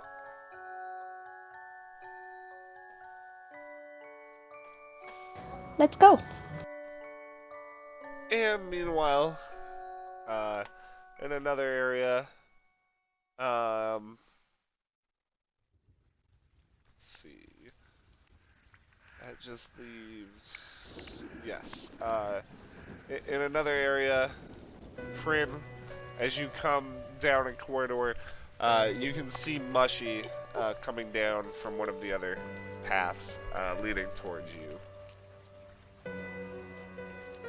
Ah, Mushy! Somebody finally. Okay. How are you? Mush. God, I really wish I learned how to speak mushroom. Have you seen anyone else? Mush. Okay, I'm realizing that I should probably not have asked that. I'm going to assume no, because if you had I'm seen shaking someone my else, head no. okay, yeah, that makes sense. All right, looking around, is there another way to go? There is one more path to take. Yep. All right, we should maybe go that way until we find someone. I really need to learn mushroom later. All right. Yeah, Just we'll go starts that way. awkwardly walking that way. Okay. So all of you guys have kind of come into have kind of followed these corridors now, which have kind of opened up into these larger paths that you can see begin to branch off in several directions. As each of you are trying to figure out which way to go, from somewhere ahead of you, each group, you actually hear a voice. You hear "Yip" yell out. We shit. Crin's gonna run towards Hey Yip's guys, voice. over here.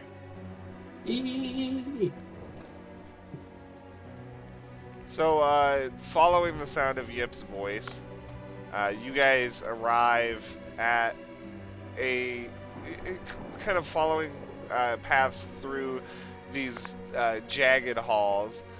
You guys arrive in what seems to be a central chamber of sorts.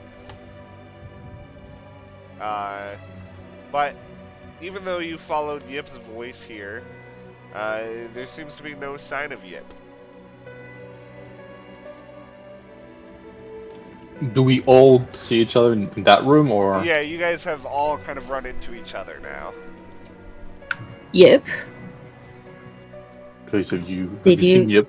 Did you all Where he hear is? that? Wait, what the heck just happened? I don't know. We heard Yip voice and rushed here, but I don't see him. Yep.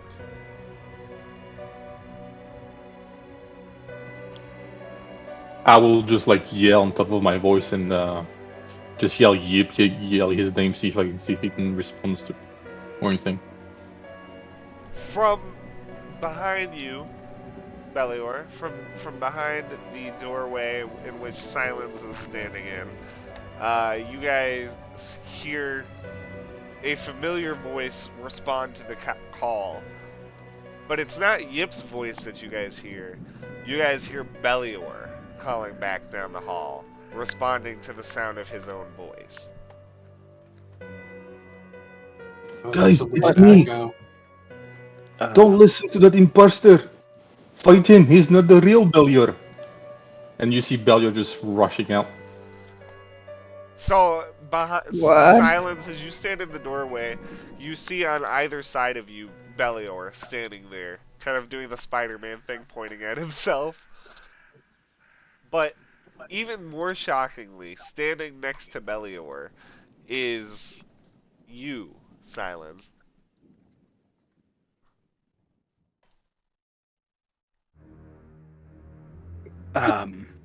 I, who, who are you? I'm just gonna point to myself.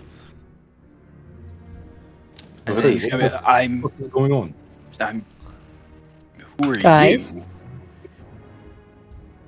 I kind of look at Chicks and the others that don't have a copy. Like, what is happening?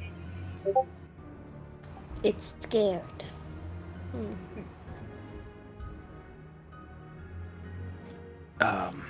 Yo, Silence, why is there another one of you? Why is there another one of you? Remember when I said I saw a weird thing in that room? And I broke all the mirrors? Right? Well, that thing, who was definitely not me, attacked me and then disappeared with the mirrors, and now here he is again. Wait, you saw yourself in the mirrors? My mirrors also broke. Did everyone's mirrors break? I mean, Mine did. Mine Kind did of. not. Yep, but I kind of shot mine with a firebolt, so. And kind of Yeah, I broke hit away mine with to a sword. My broke mirror away to didn't ruin the attack me. path. Well, neither did mine. Mine was more of just blind rage. Same. He was rude. He was a rude mirror. But anyway, so to Right, Belial, why? choose silence. That must have hit my head really hard. I am seeing doubles here. Clearly, one is not the real one. So, what's the plan? Anyone had any ideas? I say we just kill them all and just, I don't know, walk away. Do you I like where propose? your head's at. Do you I don't propose? think that is a great idea. Propose the same be done if we come across a second of you. Just kill you both. I mean, there's Was only she one of me. was she thinking back on her one-on-one thing? She goes, evil? But like, you guys don't understand, just Adya does. Ooh, yes. I definitely sense evil. Seriously need to learn how to speak mushroom. Mush mush. Oh, do you know what's evil? Mush mush.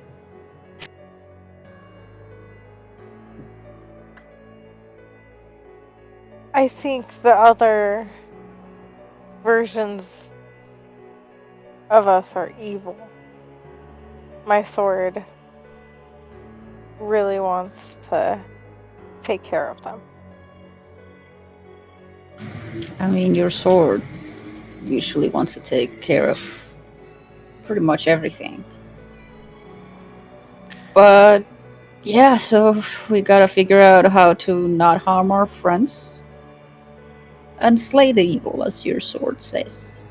But I say this in mushroom. So mush mush mush mush mush mush mush mush mush mush mush mush mush mush mush.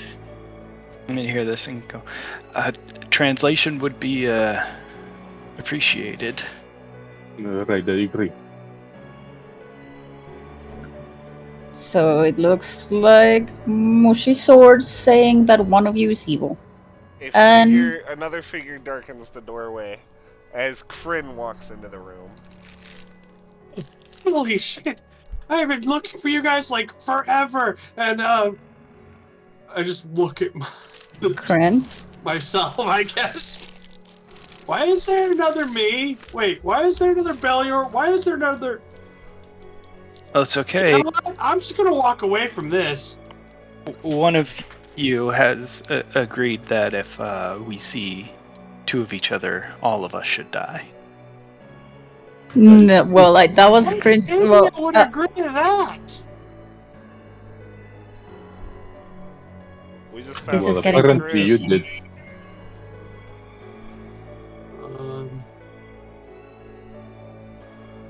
Right. Well, I did say we should kill both of us. Though I did not expect that to happen. I guess it could be easier if you just kill yourself. I guess. Wow, that's dark. yeah, that's way dark. Both of them are agreeing. But that, like, I mean, I'd never agreed with the first initial Wait. idea, right? There's two of me. That means we could be a two-man band. Holy shit. Crane, no. Crane 1, Crane 2, Cranes, the Cranes. Please pay attention. One of you is evil, and That's a good band name, the Cranes. I like it. Sounds good. I don't know. Bellior? I think I'd know if I was evil. Yeah, me too. I'm pretty sure I'd know if I was evil too. I know for sure that the other guy is evil. You Alright, see so both what if we failures say that at just the same time. restrain everyone that has a copy? Does everyone agree? And I kind of look at Cheeks and Mushy. And Wait, Yip. how do we know Oh, that no, Yip's you not here. guys aren't the copies and the originals just haven't shown up yet? You Yeah, guys like- hear a sound from behind Atia as Atia walks into the room.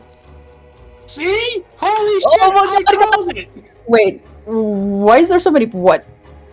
It's. I had the worst experience. I think this is part of it. This is also fake, right? The silence in the back here is gonna. Are we just supposed to all tie ourselves up, or just whatever? There's the Bellior Well, next to him. Okay, nobody is tying anybody, alright?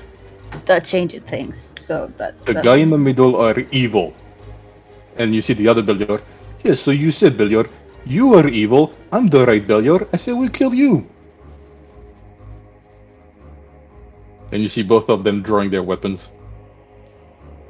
The Crims Both. at this point are just playing rock, paper, scissors. Both the silences, like almost at the exact same time, are gonna be like, we don't need to resolve to violence to solve this, and then just kind of look at each other. Stop saying what I'm saying. Okay, Alright, so no, what is happening? I just got here. Why is there another me? Can anyone explain what's going on? Why are we tying people? Why are we killing people? Oh god, this is too much. To be fair, Crin's ID killing people, your ID tying people. Just saying. I mean, Cool. honestly, I was kind of just joking. I wasn't expecting, like, Freaky Friday to happen here. What's Freaky Friday? Don't worry about it. Alright. I mean, clearly I did have the idea of tying everyone up, so I am the original one. Let's tie the Atia that got here late. That's not very Atia-like. Well then, I don't know. That's And pretty let's just tie obvious, everyone else. why should we assume the first one that we saw was the original? Is there? How do Come we on, guys. determine? You know me. Mush, mush, mush, mush, mush, mush. At the same time, the other Atia is gonna say mush, mush, mush. And Alright, in common, they would translate to. I mean, clearly, the order is not important, Mushy. Not. Don't let that fool you. Does the sword tell us which one's evil? And I like take my sword out, see if it says anything. I'm getting a strong sense of evil from all about us. Which one specifically? It's hard to say, but if we spilled both of their bloods, we would probably find out. We're not listening to the sword, guys. Can we hear the sword or only Mushy? Only Mushy. We don't understand mush, so we're fucked. I am like Crit can't hear it, but he's getting this weird feeling in the back of his head, like you're in danger right now. Right. So You see the back Belior, while his weapon is still drawn and looking at the other Belior. Right, where is Kryn? I mean, Yip. Sorry, too many people. Where is Yip? oh right, he's the only one that's not here. Double or otherwise. Could have swore we heard his voice though. We did. That's why we got here. Right, hold on, and both Crin start doing their random message thing. Looking for Yip, just it's worked before.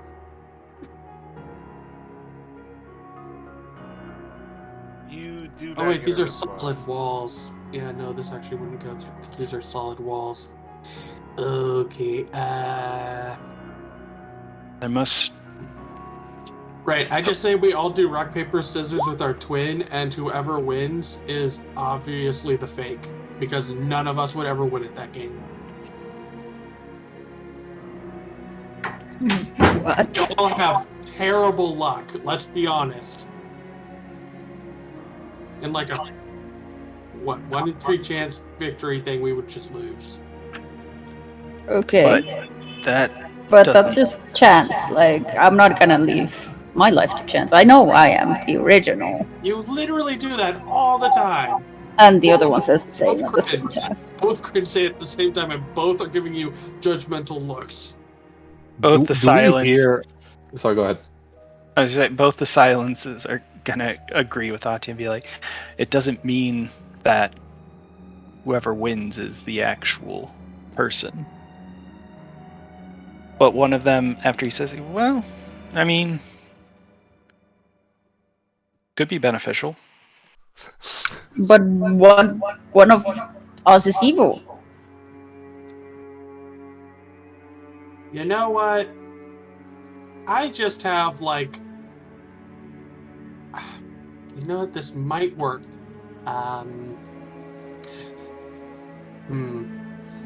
No, maybe it won't.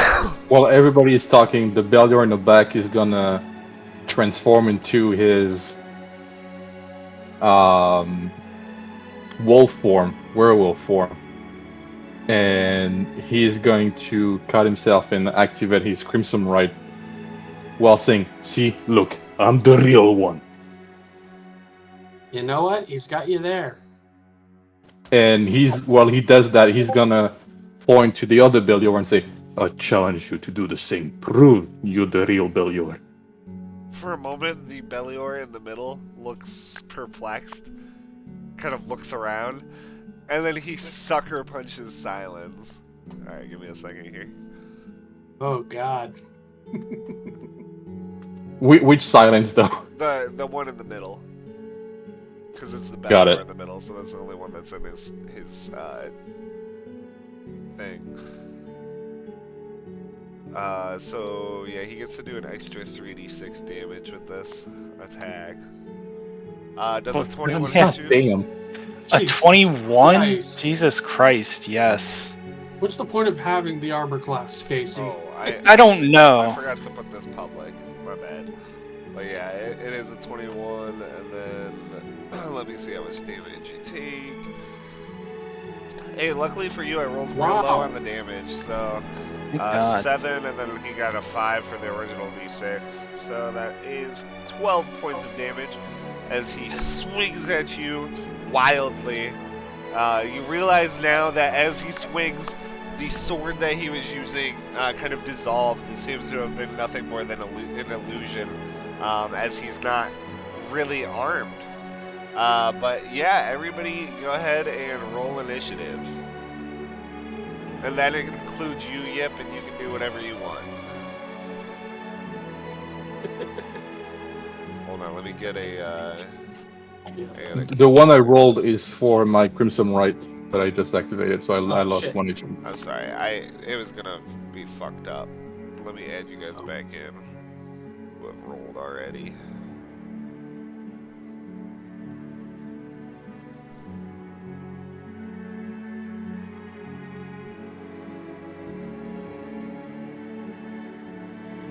God damn, those are some good rolls. Right? Damn. Ahem. 13. I got a 9. I mean, Well- everyone besides you. Yeah. I did like average. You did all right. You did all right. I mean, as a healer, I should probably go last anyway. Very true. It is most beneficial, yeah.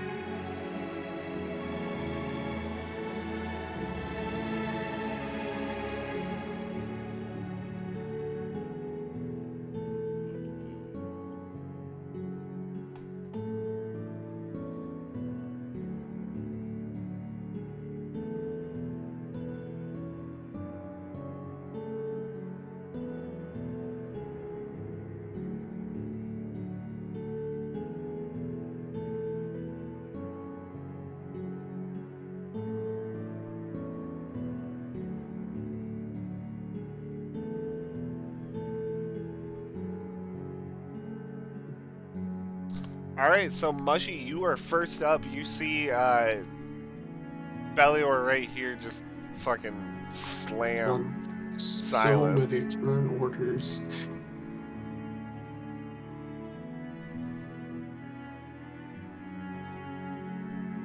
Okay.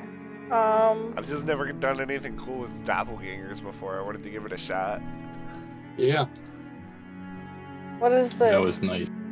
That is Cheeks' thrall Oh. thing. Okay. So you said the Belior just attacked. Yeah. Attack there. That one. All of you guys can see me in my wolf form, right, on my token? Yes. Yep. Yeah. Yep. Yes. Okay, I'm gonna come here and just bonk him on the head. Alright.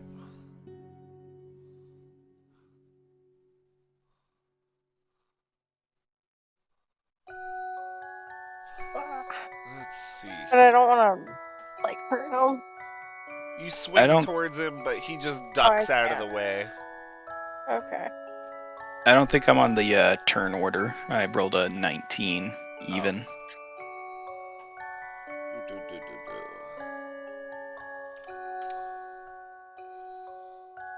Anything else, Mushy? No. Alright. Next up is Belior. Wolf Belior. Can I go through here? No, the doorway is blocked. Damn it.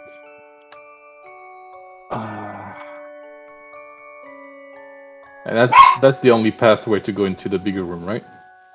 From that side, yeah.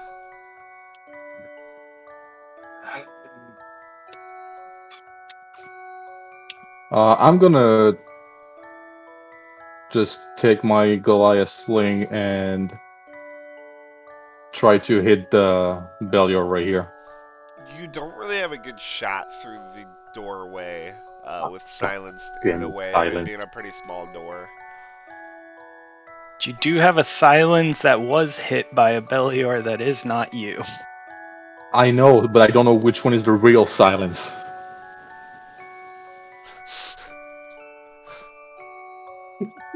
That's annoying. I would hazard that the That silence you do that got know. hit is not the silence that got hit is the real silence. Maybe it was all part of the ploy. That's Yeah. that's my guess too. I So we just get to really trust don't want to make a Isaac. mistake. You know what? Fuck it. I'm gonna attack the silence behind me.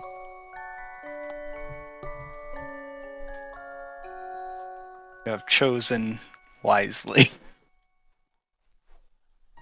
And I Alright. can reroll 1d8 since I have Great Weapon Mastery. Ooh, Ooh. nice. So And that's then 15, I am, 19, 21 damage. Jesus. and I'm gonna whack him again. Oh, right. Before you do, he screams out in pain. Silence, what do you say as you get hit here? Belior, why would you? We're friends. Why would you do Alright. this? Shut up, you liar. And I swing again. Okay.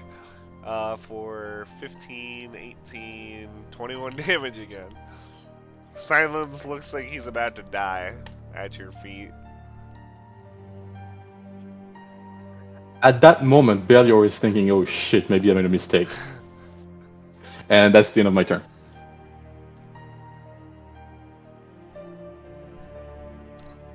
Atia is going to go next. She's gonna come up here, and she's gonna try to grapple Belior. What do you say while you try to grapple Belior?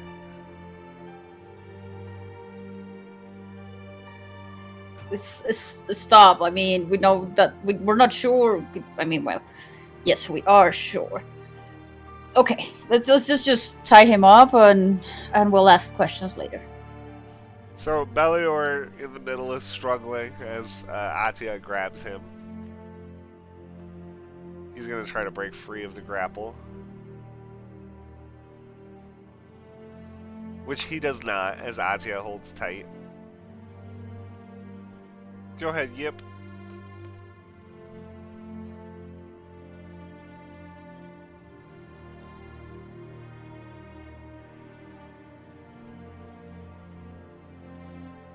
Sorry, my roll 20 is hitting me right now.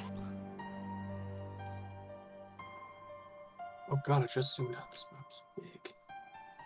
There's too much fucking shit on me. Ugh. Oh, and Yip, you know they're all in this, like, room in here.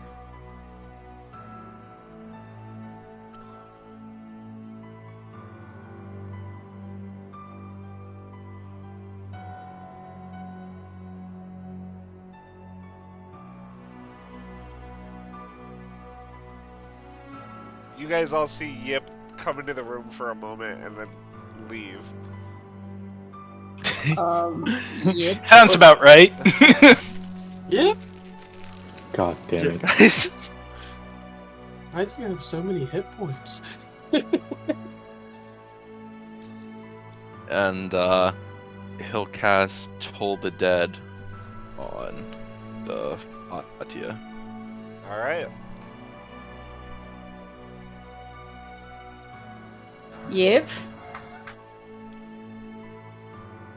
Atia, make a wisdom save.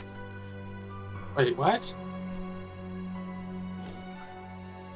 As you see Yip for a moment, you expect him to start casting spells on, or trying to interact or do something, but suddenly the magic cascades forward and you find yourself taking 8 points of damage. Oh wait, you got hit, right, Atia? No, you didn't. No, she's at full health. Yeah, I'm full health. Oh, as you take 1 point of necrotic Oh wait, I'm damage. level 5. Okay, That's- what is... that's- I'm kidding. Wait, You how take many points? 4 points That is a lot of dice. necrotic damage.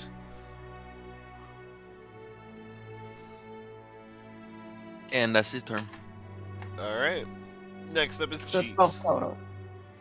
There's only one Cheeks.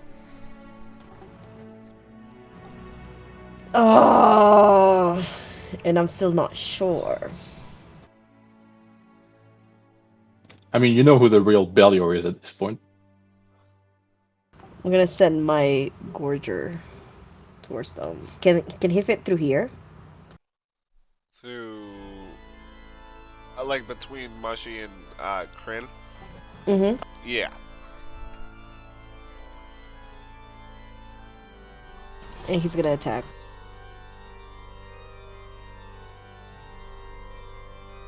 As he lunges towards Belior, Belior just kind of thrusts his arm out, knocking it back. With strength of a Goliath. And I'm gonna move behind this Atia. I can't. I Oh, thought- that's Cheeks now. We agreed to not attack. What are you doing? And if this Atia moves to hit anybody that doesn't have a double, I'm preparing a dark maw. No, Okay. I'm sorry, a glow of darkness. Okay. I am not attacking, I am grappling him so we don't attack him and kill possibly someone we don't want to kill. I don't know. We'll see. Silence, you're up next. As you recoil from the sucker punch. From the sucker punch, and then seeing the Beliar turn into wolf form, I'm gonna use my mystical weapon and just say out loud, if you're the real you, do something only you could do so we can figure out who is who. And I'm gonna step over here kind of onto the ledge, and then I'm gonna attack the Belior that attacked me. And I'm gonna do it with oh, hold on, sorry, I have to check something. I'm just gonna hit him regularly with my mystical weapon. Okay.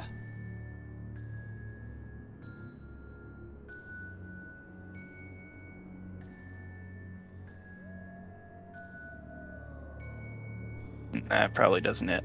As you swing towards him, he ends up winding up to throw another punch at you. You have to kind of fall back into a defensive stance, unable to take the hit.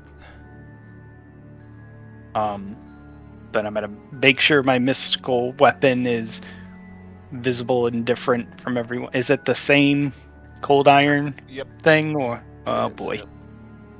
Good. That I'm good. And I'm gonna use my bonus action and cast Phantom Buckler,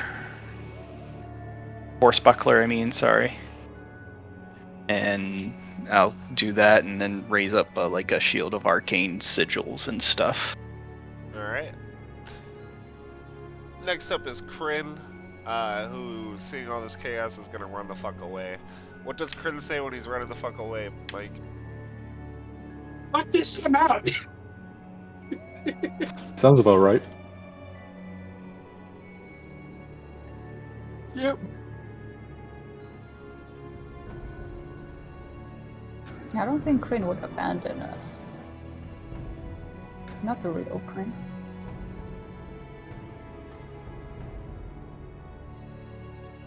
Alright, go ahead, Kryn.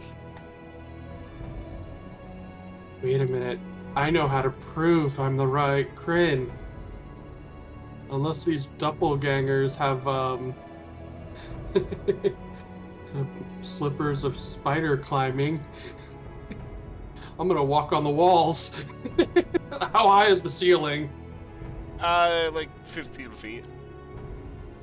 Yeah, I'm just gonna, like, walk up 10 feet onto, like, this wall. Be like, see, unless fake me can also do this, I don't know. But wait, that Belior attacked that guy with his fists and not the sword? Right. That guy has the cold iron And he sword. hasn't turned into a werewolf yet. Which is definitely suspicious. So, oh god. I have too many spells. Well, I guess first off, I'm going to cast a second level spell to just cast Mirror Image to make it harder for people to hurt me. Oh boy, more cringe. Yeah, there's like, what, 4 other crins? Was it 3 or 4? Toss monster. There are 5 totals right now. Okay, yeah, there are 5 crins, and that is an action. So, bonus action, I can only cast a cantrip. I don't think I have any bonus action cantrips. Ooh, how many? Bardic Inspiration. Okay. Well, there aren't two mushies, so I'm gonna Bardic Inspiration Mushy and be like, "Go, Mushy, go!" You have a Bardic Inspiration. Anything else? And you know what? I'm gonna go all the way up to the ceiling. I don't trust these melee motherfuckers.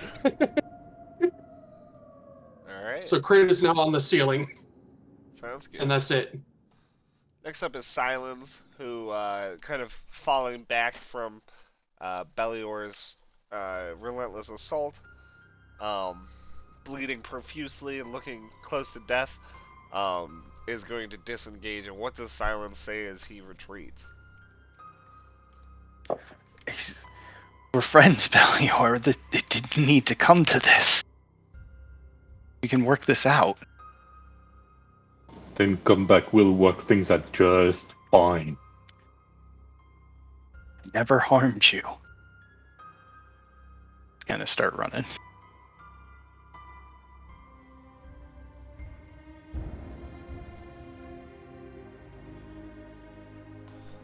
Okay.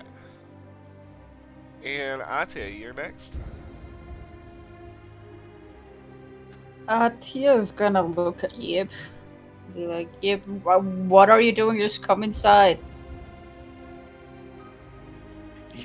You're a double. I am not a double. The doubles are here. Please don't attack me again. And then I'm gonna move over here, and I'm not sure if this would work. To prove I'm not the double. Would face sight tell me who the real people is?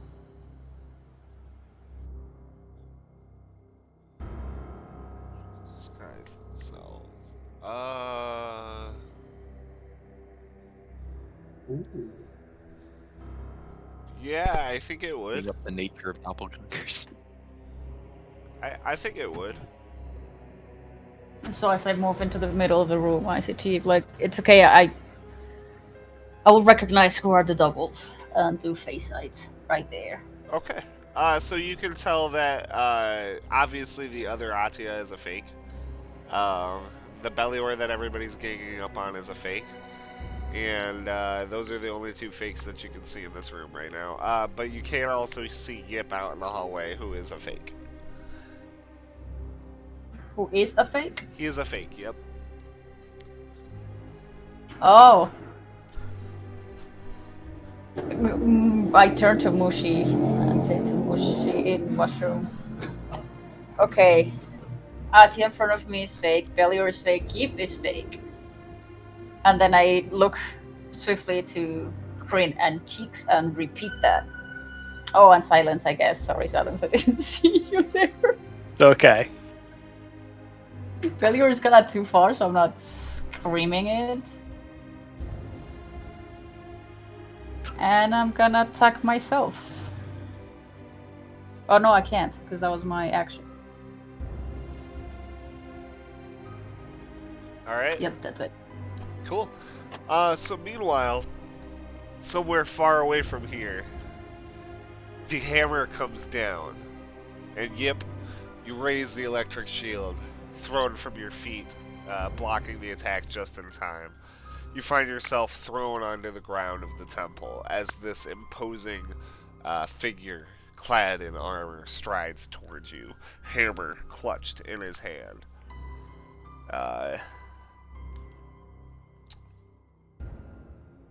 He looks like he's readying himself to attack again.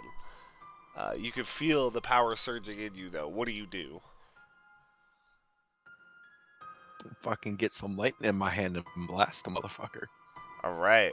So, the lightning forms in your hand, stronger than you've ever felt it before. You feel just the power of Tempest surge within you as a ball of lightning forms in your hand and blasts out towards this armored figure.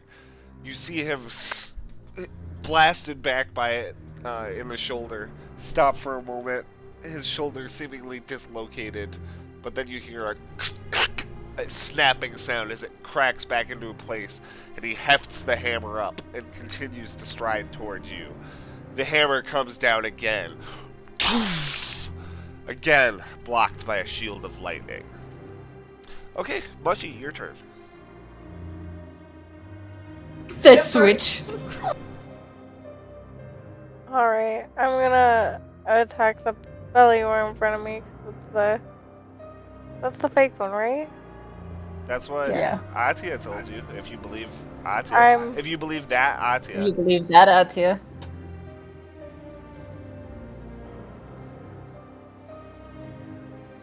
Move Bardic Inspiration, which is an extra d6.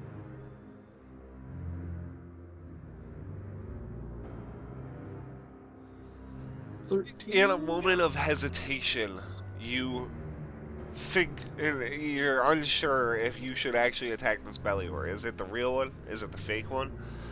You swing towards it, but pull back at the last second, remembering your vision. Anything else? I think you get a second attack too. Yeah, she has Yeah. second attack. Oh, right. That's level. That's a thing. Oh no. Damn! Clutching your sword Whoa. tight, you feel the resolve, and you slash into this Bellior. As you see black smoke emanate from his wound, and he cries out in pain.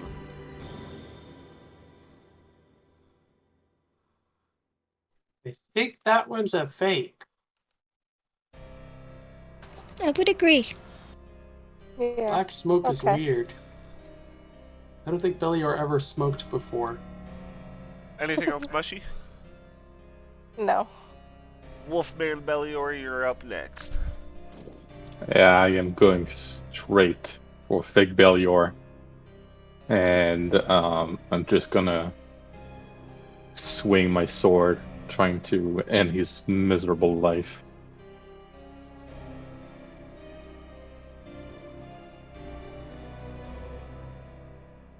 That is a hit as you come in, hitting him for 12. I can reroll a d8. Okay.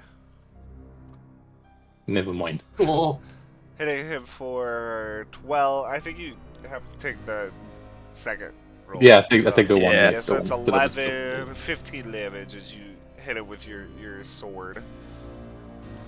And I'm going to attack him again. Hopefully this one will end him.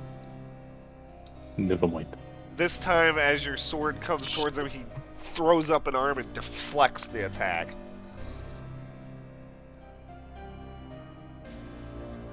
I am just looking at him with all murderous intent. And that's the end of my turn. So next up is Atia, who is going to release Bellior and turn towards the other Atia, who just said that they were fake.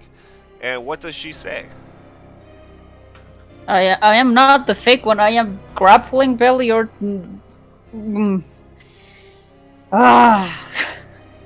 She takes a swing at Atia. You must be the fake one, the evil one. Does a 14 hit you? That does not hit. Trying to punch Atia, however, she is blocked both times. Atia versus Atia. my worst nightmare. No longer grappled, Bellior is going to disengage and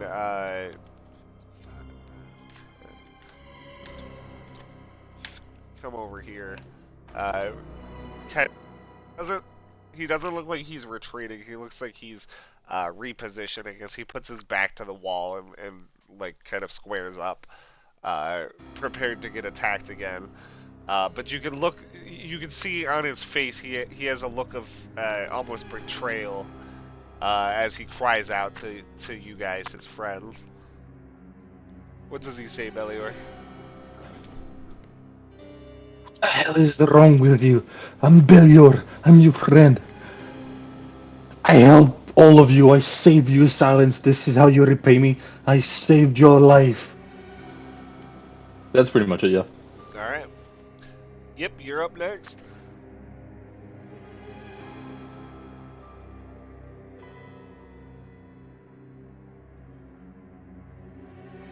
Yip strides into the room, yells out, "Hey, you guys, stop hurting my friends!" And he's going to cast Chromatic Orb.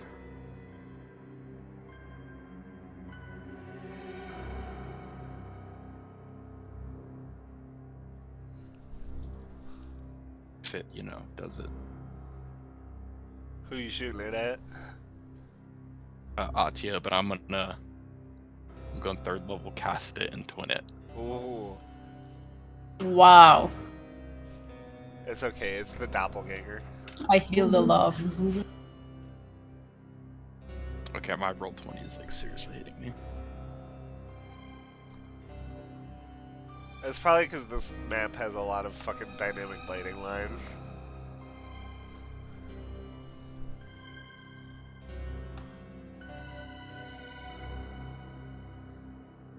Yeah, like it's legitimately not even. Sorry, the cat is walking on top of the No worries. computer.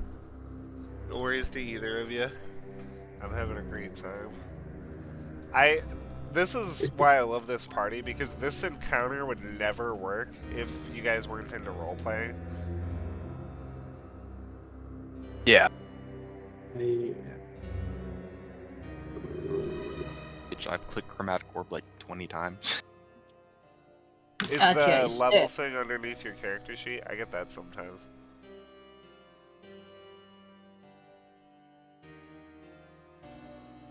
No. Weird. Maybe Try refreshing. Yeah, I was gonna say maybe try refreshing. Quick refresh.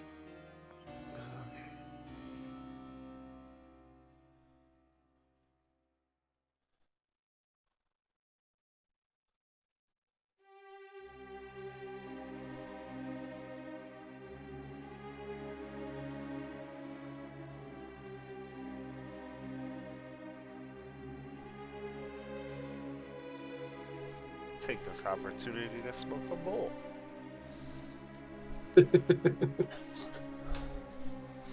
My edible is taking it over right now, so I'm in for a treat. Nice.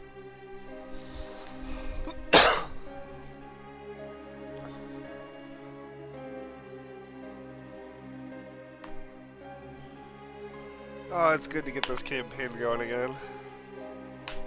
Yeah.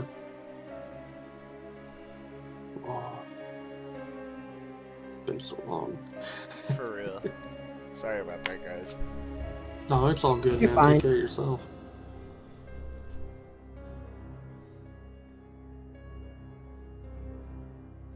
I feel like the no D&D didn't actually help.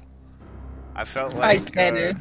I felt like the no D&D actually made it worse, because like since the last week since I played again, it's like, wow, this is much better. The social interaction helps. Yeah. I just had to link it. So I'm pretty sure it's a spell attack. I don't know what the fuck my modifier is. Range it is spell a spell attack. attack, yeah.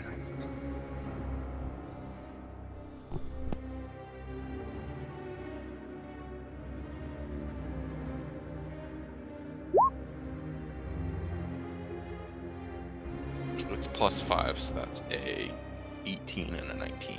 And I'm going to max the first one.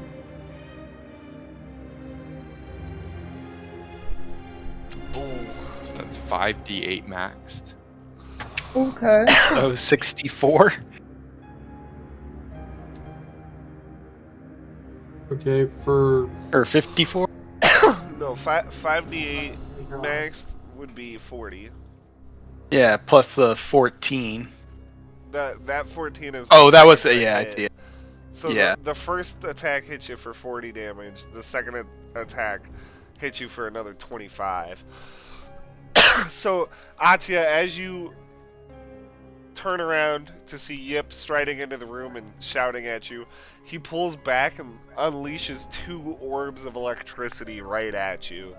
I'm gonna have the silvery I'm barbs down. the first one for the max damage Well, to just try to get to not hit. yeah, I mean, whichever one does hit, he can max damage. Oh, Because of the kind of like crap. the Is the So orb. spell. basically, he's. Because that's the channel divinity. Wait.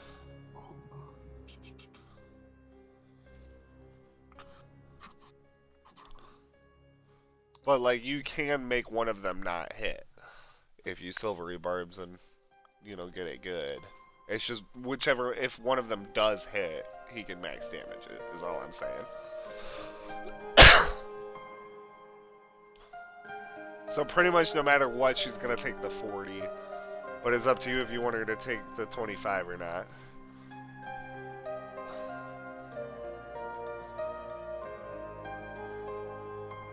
Red. Because I think the. Let me see what it says. Okay, you take one creature seed. Okay, so it's only when it exceeds on it. Yeah, I'm gonna try it anyway to at least try to get, because either way, the second attack would take out. Oh god. Hey, a 3. So the first orb of electricity crashes into you, Atia.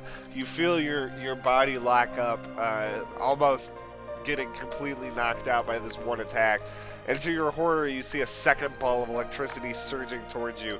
But at the last moment, Kryn blasts it with a shot of silvery magic, dispersing the electrical energy.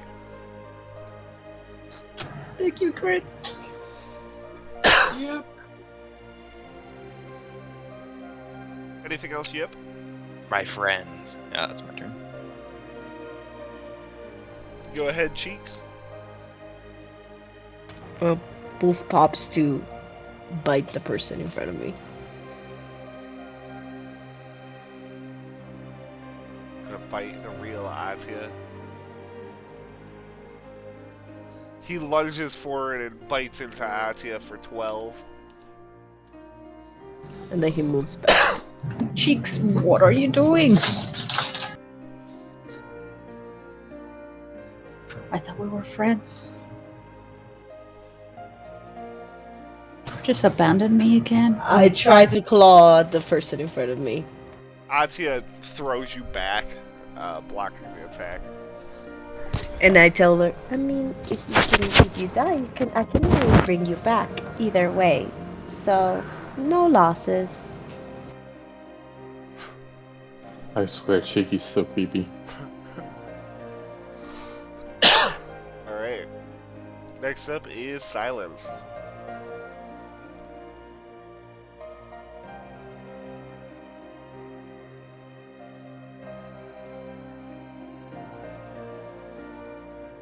Oh, I'm gonna move right there, and I'm gonna attack the Atia that was identified as the possible fake with a caustic blade. He's gonna take his mystical weapon, swipe it on Immortal, and fair him. That I don't hits know why her. the blessed triggering. So you did not exceed it by 5. You did exceed it by 2.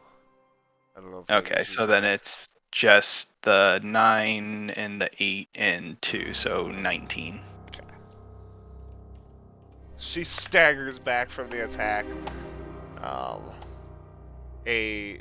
Where you sliced her with your axe, you can see a spot of her skin decay, turning ashen and dead looking from your cold iron weapon.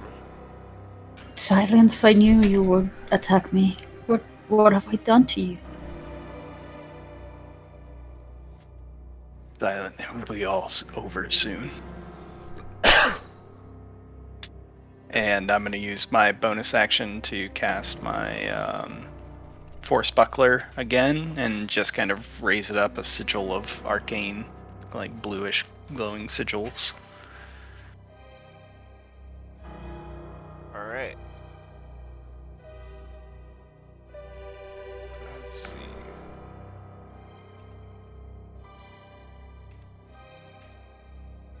Mushy comes running into the room.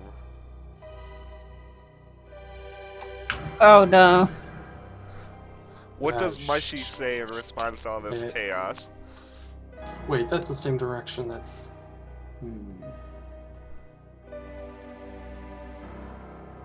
I mean, most. Oh my god, do you understand? Mush mush. Most. Mushy charges forward and is going to attack Mushy.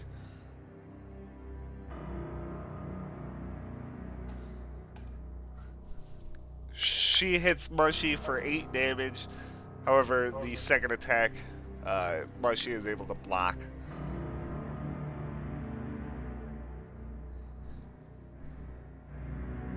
You said 8? Yep. Go ahead, Kryn. Alright, gotta check to see who's going next. Alright, so this is just hell. So all I know is that Yip came in and attacked the Atia that the other Atia said was fake. But that's also the same Atia that said the Bellior was fake, which him I'm pretty sure is fake because he was smoking. Plus that other Atia, I think you said like looked weird or something when it last got hit. All right, I'm just gonna hold my action, and the next time Yip tries to cast a spell, I'm gonna use one of my scrolls of what is it, silence, before he can cast it, because hoping that the spell still requires the vocal component. Can't cast a spell if he can't speak it. Okay. So that's what I'm gonna do. Alright. And it's a 10-foot radius, so it'll be basically centered on wherever he's standing. And I don't think I can use a bonus action when you hold an action. Bellior, I think it's like no. you Yeah. see Cheeks stride into the corridor.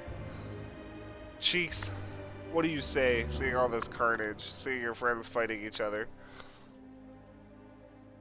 If everybody goes down, we can always bring them back. They're both so creepy! God, I Atia, swear, it go sounds like ahead. an insurance ad.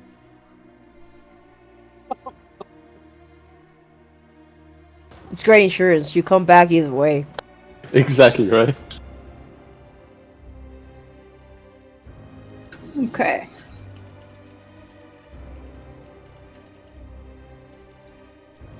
I'm gonna look around at all the extra mushis, look at the real mushi, because I know previously there was no fake auras coming from that mushi. And I'm gonna turn my weapon into a great axe while looking at everyone that says, okay, only the original Atia could do this, and attack myself.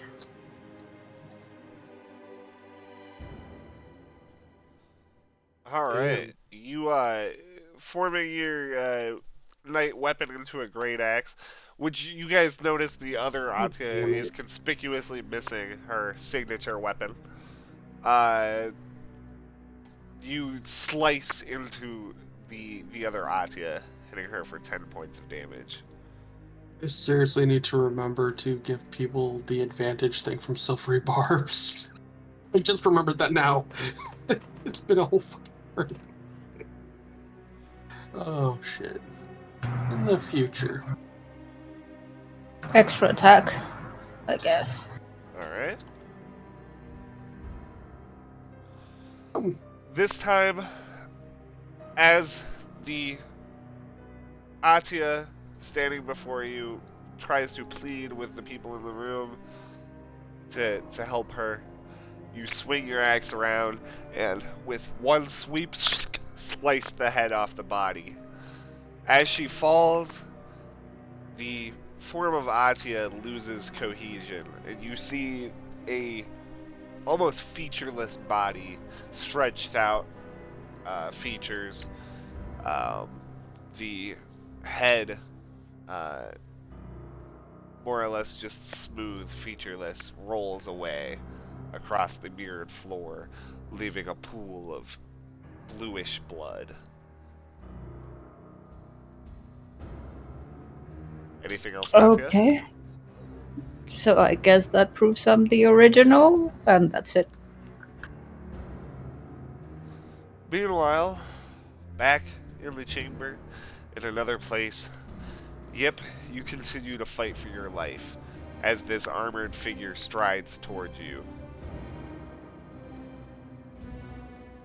The figure raises its hammer once again, following its previous attack. You can see it tense up, though. It seems to be hesitating, almost fighting it. As it raises the hammer again, hesitating, what do you do, Yip?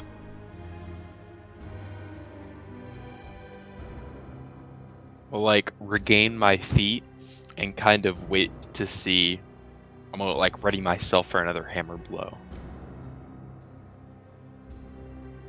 Thundil, clad in the thick armor, Yeah, fuck. hammer gripped in your fist, you stare at your former friend through the slit in the visor. You Oh no, you froze. Shit. I heard slit. After Oh, the slit, there you you go. froze. Yeah. through the slit in the visor. You tense up. You don't want to do this. You know you don't. But the power is too overwhelming. You prepare. You feel your muscles acting against your will as your arm raises to drop the hammer once again. Yep, you can see the hammer falling towards you. Alright, this time, this is not gonna work. Instead of going to block the hammer, I'm gonna charge up like a lightning strike and try to hit the hammer. Alright. So as the hammer comes down, you kind of fall back, forming the electricity in your hands. You reach up and clap them together, catching the hammer above you. The electricity surges up the haft of the hammer into the arms of the figure standing before you. He shakes. You can feel him shaking and his muscles tensing up. The hammer flies back. The visor cracks, begins to break, and a piece falls off, revealing a familiar face, an eye filled with pain. Okay, Mushy, your turn. You're like, okay. You evil Oh my man. god! I'm gonna attack fake Mushy because what the hell? Yeah, fuck fake Mushy. No one likes them. What is the sword saying about fake mushy? The sword is screaming about killing evil. The other Mushy, does the fake Mushy have a sword? Nope. Yeah, 'cause they suck. So you take a True that. swing at the Mushy in front of you. The first one, though, it dodges out of the way. However, with your second attack, you're able to thrust it forward, kind of grazing along the side of this Mushy, dealing 9 points of damage. Anything else, Mushy? No, that's it. Alright. Go ahead, Belliork. So the cheeks I see behind me doesn't have her parents with her, right? No. Then I'm gonna go right here and attack. Cheeks, what do you say as Belliork comes rushing towards you to attack you? So you want to fall? Okay.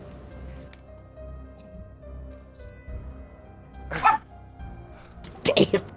Yeah, this I can doppelganger was reroll. one shot, so yeah, you just came over and fucking beheaded the fake Cheeks. Nice, Who that's what I converts like. into the doppelganger form.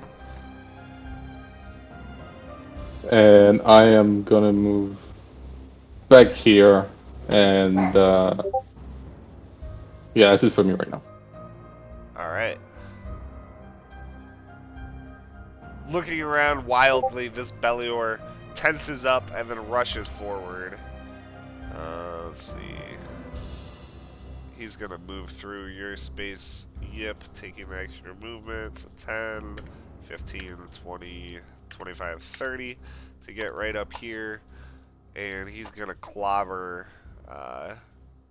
Kryn a little bit. Kryn's on the ceiling. Oh, Kryn is on the ceiling, you You right. said 15 feet up. Yes.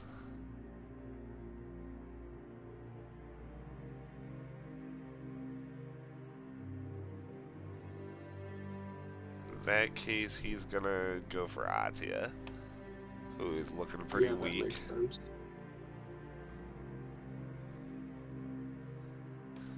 Atia, as he rushes you, you turn around in time to block the first attack. The second attack, though, I'm assuming a 17 hit you. It does not. It does not. Of 18. Nice. Ooh. He comes in for the second attack, and you're able to also block it, kind of using your axe as a shield almost, as he charges towards you. Yep, it is your turn.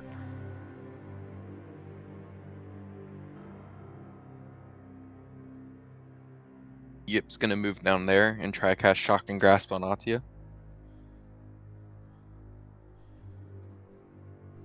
Kryn, you do see him charging up Silent. for his spell. I get it. Take the powerful first. Unfortunately, Mushy's also within that thing. But anyway, yeah. So I believe it's a 10-foot radius. Let me pop up I the think thing. it's 20. Oh yeah, no, it's a 20-foot radius. Oh damn. So nobody's casting any magic in this room. Let's see. Nobody's talking at all. Yeah, nobody's talking either. 15 feet. Well, knowing the radius of the spell, I highly doubt I would disarm myself. So I will cast it in a way that it basically doesn't get me. So like, that's within 20, so right about there, so where I'm just outside. There's no way I would disarm myself. Alright. Yip this Yip will see you cast it, and he is going to move behind you and cast Shock and Grasp on you. He's up on the ceiling. Yeah, and you already wasted your spell trying to cast it the first time. No. Well, silence went off Yeah, beforehand, so and the way this that guy I- recognized it. Yeah, It went off at the same time, that's what I was going No, for. so the way that it would happen is you would cast silence while he's preparing to cast his spell, but it's not counter spell, you know. So like he would realize that it's not working. He didn't cast the spell and lose the spell slot. Oh. you Well, know? either way, I'm on the ceiling, so he Yeah. wouldn't be able to get me. But let me finish that. I'll Shock and Grasp, or I'll Chromatic Orb you then. Alright, go for it. I just have to roll something here. Well, first I gotta see if you hit me. Dude, that must just be broken or something, because it's like nothing else is lagging that hard. So let's see, I need to look up that spell to remember what they're... Okay, 10 plus my dexterity. It's okay. I don't So I think that's gotta 2 roll. hits anyway. So Yeah. the chromatic orb slams into the ceiling right next to you, Kryn, in a ball of electricity. You see it scorch a kind of circular mark in the mirror of the ceiling that you're standing on. Yip will move there and end his turn. Wait, wouldn't he have gotten attacks of opportunity for running towards me? Kinetic Jaunt. Oh, right. Your fucking spell. Some good shit. Alright. So then Cheeks, you're up next. Well, seeing as he's out of there, I'm gonna instantly drop concentration on the silence. Because I'm pretty sure it's... Yep, it's concentration. Because now it's pointless. I was trying to bite the fake bushy.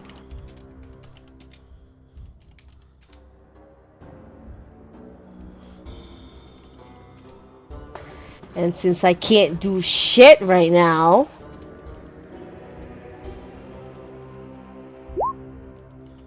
I'll bonk. Oh shit, names on the head. This one.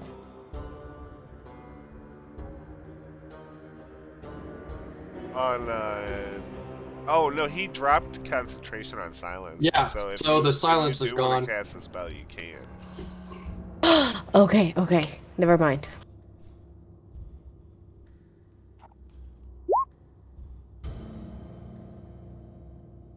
Okay. So yeah, you rake into Belior for 7 points of damage. And that's it for my turn. Okay. It's like grapple the spellcaster. Next up is silence. Double checking something. I am going to move up to the fake Belior. And I'm going to hit him with booming blade.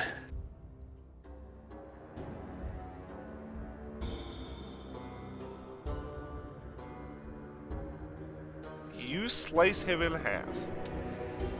That's cathartic. Wow. I just bring it up over my and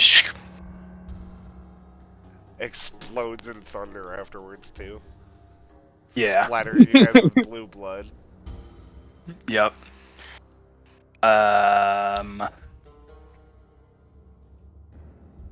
shoot, I wasn't expecting that to happen, but I kind of brought the thunder. Literally, ha, ha. I guess I will bonus action, force buckler again, and kind of like aim myself. Oh wait, hold on, sorry. I just want to measure where I was here. Okay, so I do have movement. I know yet. I'm gonna just chill where I am, and I'm just gonna cast my force buckler then. Okay. So next up is Mushy, who is going to move like chasing after Yip, and then stop in the doorway here. Actually, first things first, they're gonna attack Atia. My bad. 9 misses. How rude. Ooh. Oh, shit. Slams Atia for 8 points of damage, and then is gonna run and get in the doorway. Let's see. Atia, Mushy, and the Gorger can all take opportunity attacks.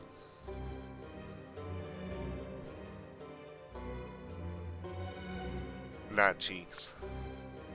You said I can. Oh yeah, no, that's the Gorger. Yeah, yes, Yeah. you can. I just saw Cheeks and I don't know why it didn't click, but yeah. Anyway, so Atia and the Gorger both hit, but Mushy, you miss. So that's 15, and that'll take us to Kryn.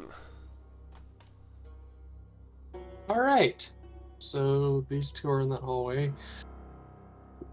Fuck it, I haven't gotten to use this fucking spell, and I really want to goddamn use it. So I'm going to walk on the ceiling right above both of these individuals, or as close as I can to the people I believe to be the doppelgangers. Why isn't this thing letting me ping? Yeah, there. There is not enough clearance for you to get through the doorway. Yeah, just in front of Mushy then. Okay. Because I just have to be... Damn it, where's that? The new bar thing is getting my tools all mixed up, so... Actually, I'll do it right above them. So I'll just move right there above the ceiling. And I am going to let myself drop from the ceiling. And as I fall, the second I get within radius of these people, I'm gonna cast Understep. So any creature within 10 feet of me gets fucked up, and I get teleported. So they have to make Constitution saving throws. I'll go How ahead and high roll up was the ceiling? 15 feet, but I'm trying to do it do this thing right before I hit the ground. Nice.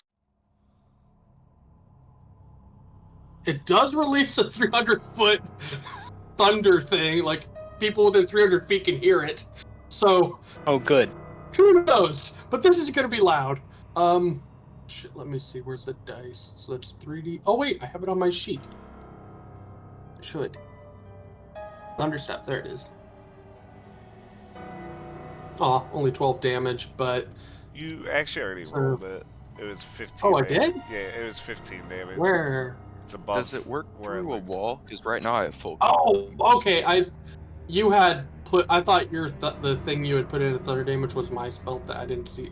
Okay, so 15. It doesn't Yes, say it it doesn't. would work through a wall, I would say, because it's just each creature within 10 Yeah, it's feet. it's a sound. It's a thunderous booming sound that does the. So yeah, Yip and this other one's gonna make a con save. Mushy failed. Yip succeeded. So is that half dead? Half as much damage. And I'm going to teleport myself behind everyone else. Actually, with anywhere within 5 feet, so on the ceiling, on the other side of the room. All right. Next up is Atia. I just really wanted to use that spell Okay. one time. I probably wasted a third level, but I don't care.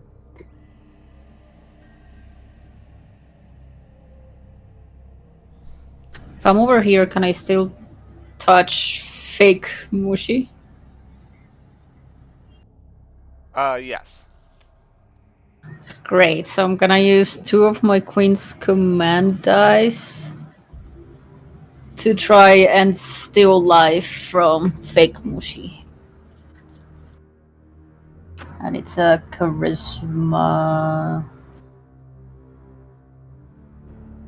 spell attack, Oh, not a saving throw. Okay. not a saving throw. So it's just a d20 plus my charisma modifier? Plus your proficiency bonus.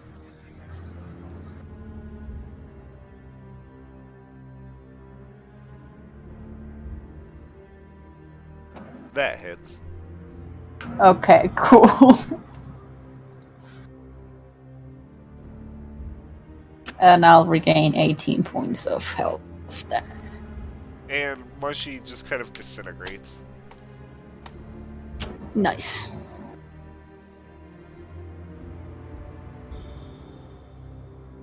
That is it for me. Yip. The real Yip. As your attack successfully goes off, you find yourself looking at the broken visor and the face of your friend, your dead friend, Thundin. His eye, the right side of his face being all that you can see. His eye is full of anguish, full of pain. As you look on in horror, Thundin, what do you say? With the last attack, he was showing resistance to attacking him, right? Uh-huh. Run, lad. I can't go.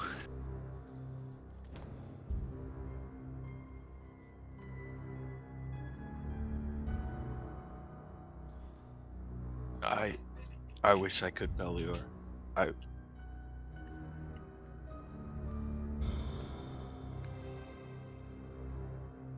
Yep, you feel electricity surge up through you. Your scales crackle with the power. As Thulin pulls his hand back, shaking the entire time, raising the hammer to attack you once more, the electricity explodes from your body. Thulin is launched back, the temple around you shatters under the force of the power, and you are left in darkness. However, the darkness doesn't last. You feel light.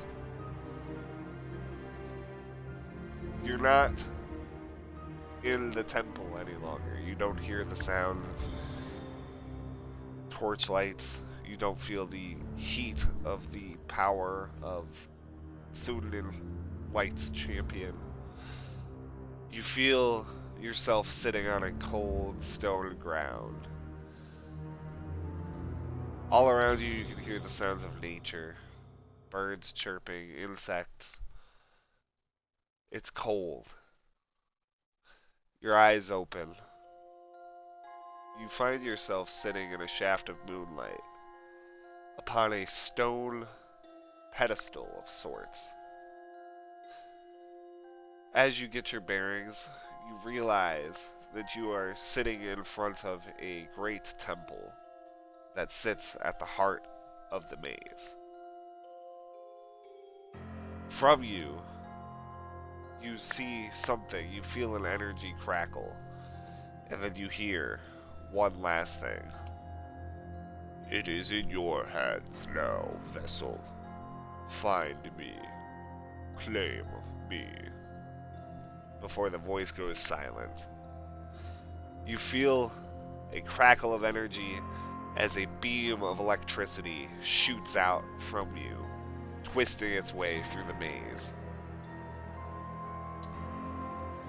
Meanwhile, guys, back in the mirror cavern, as you finish off the false mushy, Yip running away through the mirror caverns, you guys assuredly would begin to give chase to this final Yip, this one who had been attacking you. However, as you do, you find each time you try to pursue him, the mirrors of this cavern seal themselves behind him, making it impossible to pursue. As you guys continue through the caverns, becoming more and more lost in this maze of mirrors, suddenly there is a crackle, a sound of electricity, and a light, as you guys see a line of pure electricity stretch into the cavern, seemingly showing a path out of the maze. I don't trust it. I Right. move towards it. I start. Well, I'd say basically running to it. You guys see Silence take off. Damn it. I follow. Yeah, same. Same. The light leads you far, out of the cavern, down winding corridors, through the fog, through beams of moonlight, through the maze. Eventually, though, as you guys come into a wide corridor and follow the light, you guys see a figure sitting on a stone slab some 50 feet away, moonlight reflecting off of his blue scales, electricity crackling along them. So you guys see the shape of Yip. Belior just goes running for his friend and yelling his name. Yep! Wait, it might not be the one! Belior is just gone at this point. Yip, you're really not Damn it. sure how long you've been sitting here, watching this beam of electricity, but your friends are here. Guys, finally. Where were you? What the fuck happened to you? Well, I you're was lost in the maze. real. Okay, did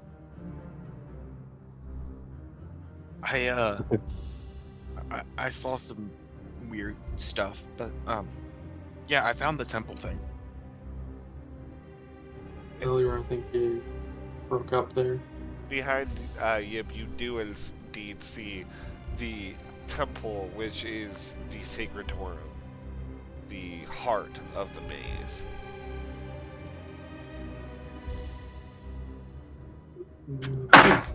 We make it. Sorry.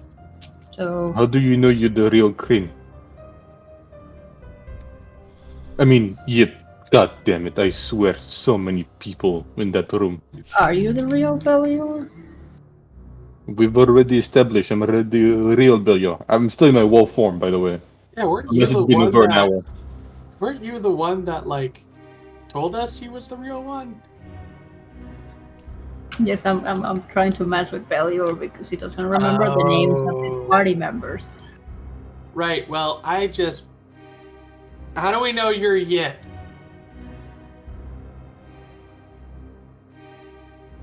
Because we ran into a fake Yip that tried to kill us, and now, well, wait, was it the Almost fake Yip, killed or me. were you a traitor this whole time? No, it was a fake one. Using some sort of magic to disguise as you. Well, I don't really have a response to that, but temple, yay.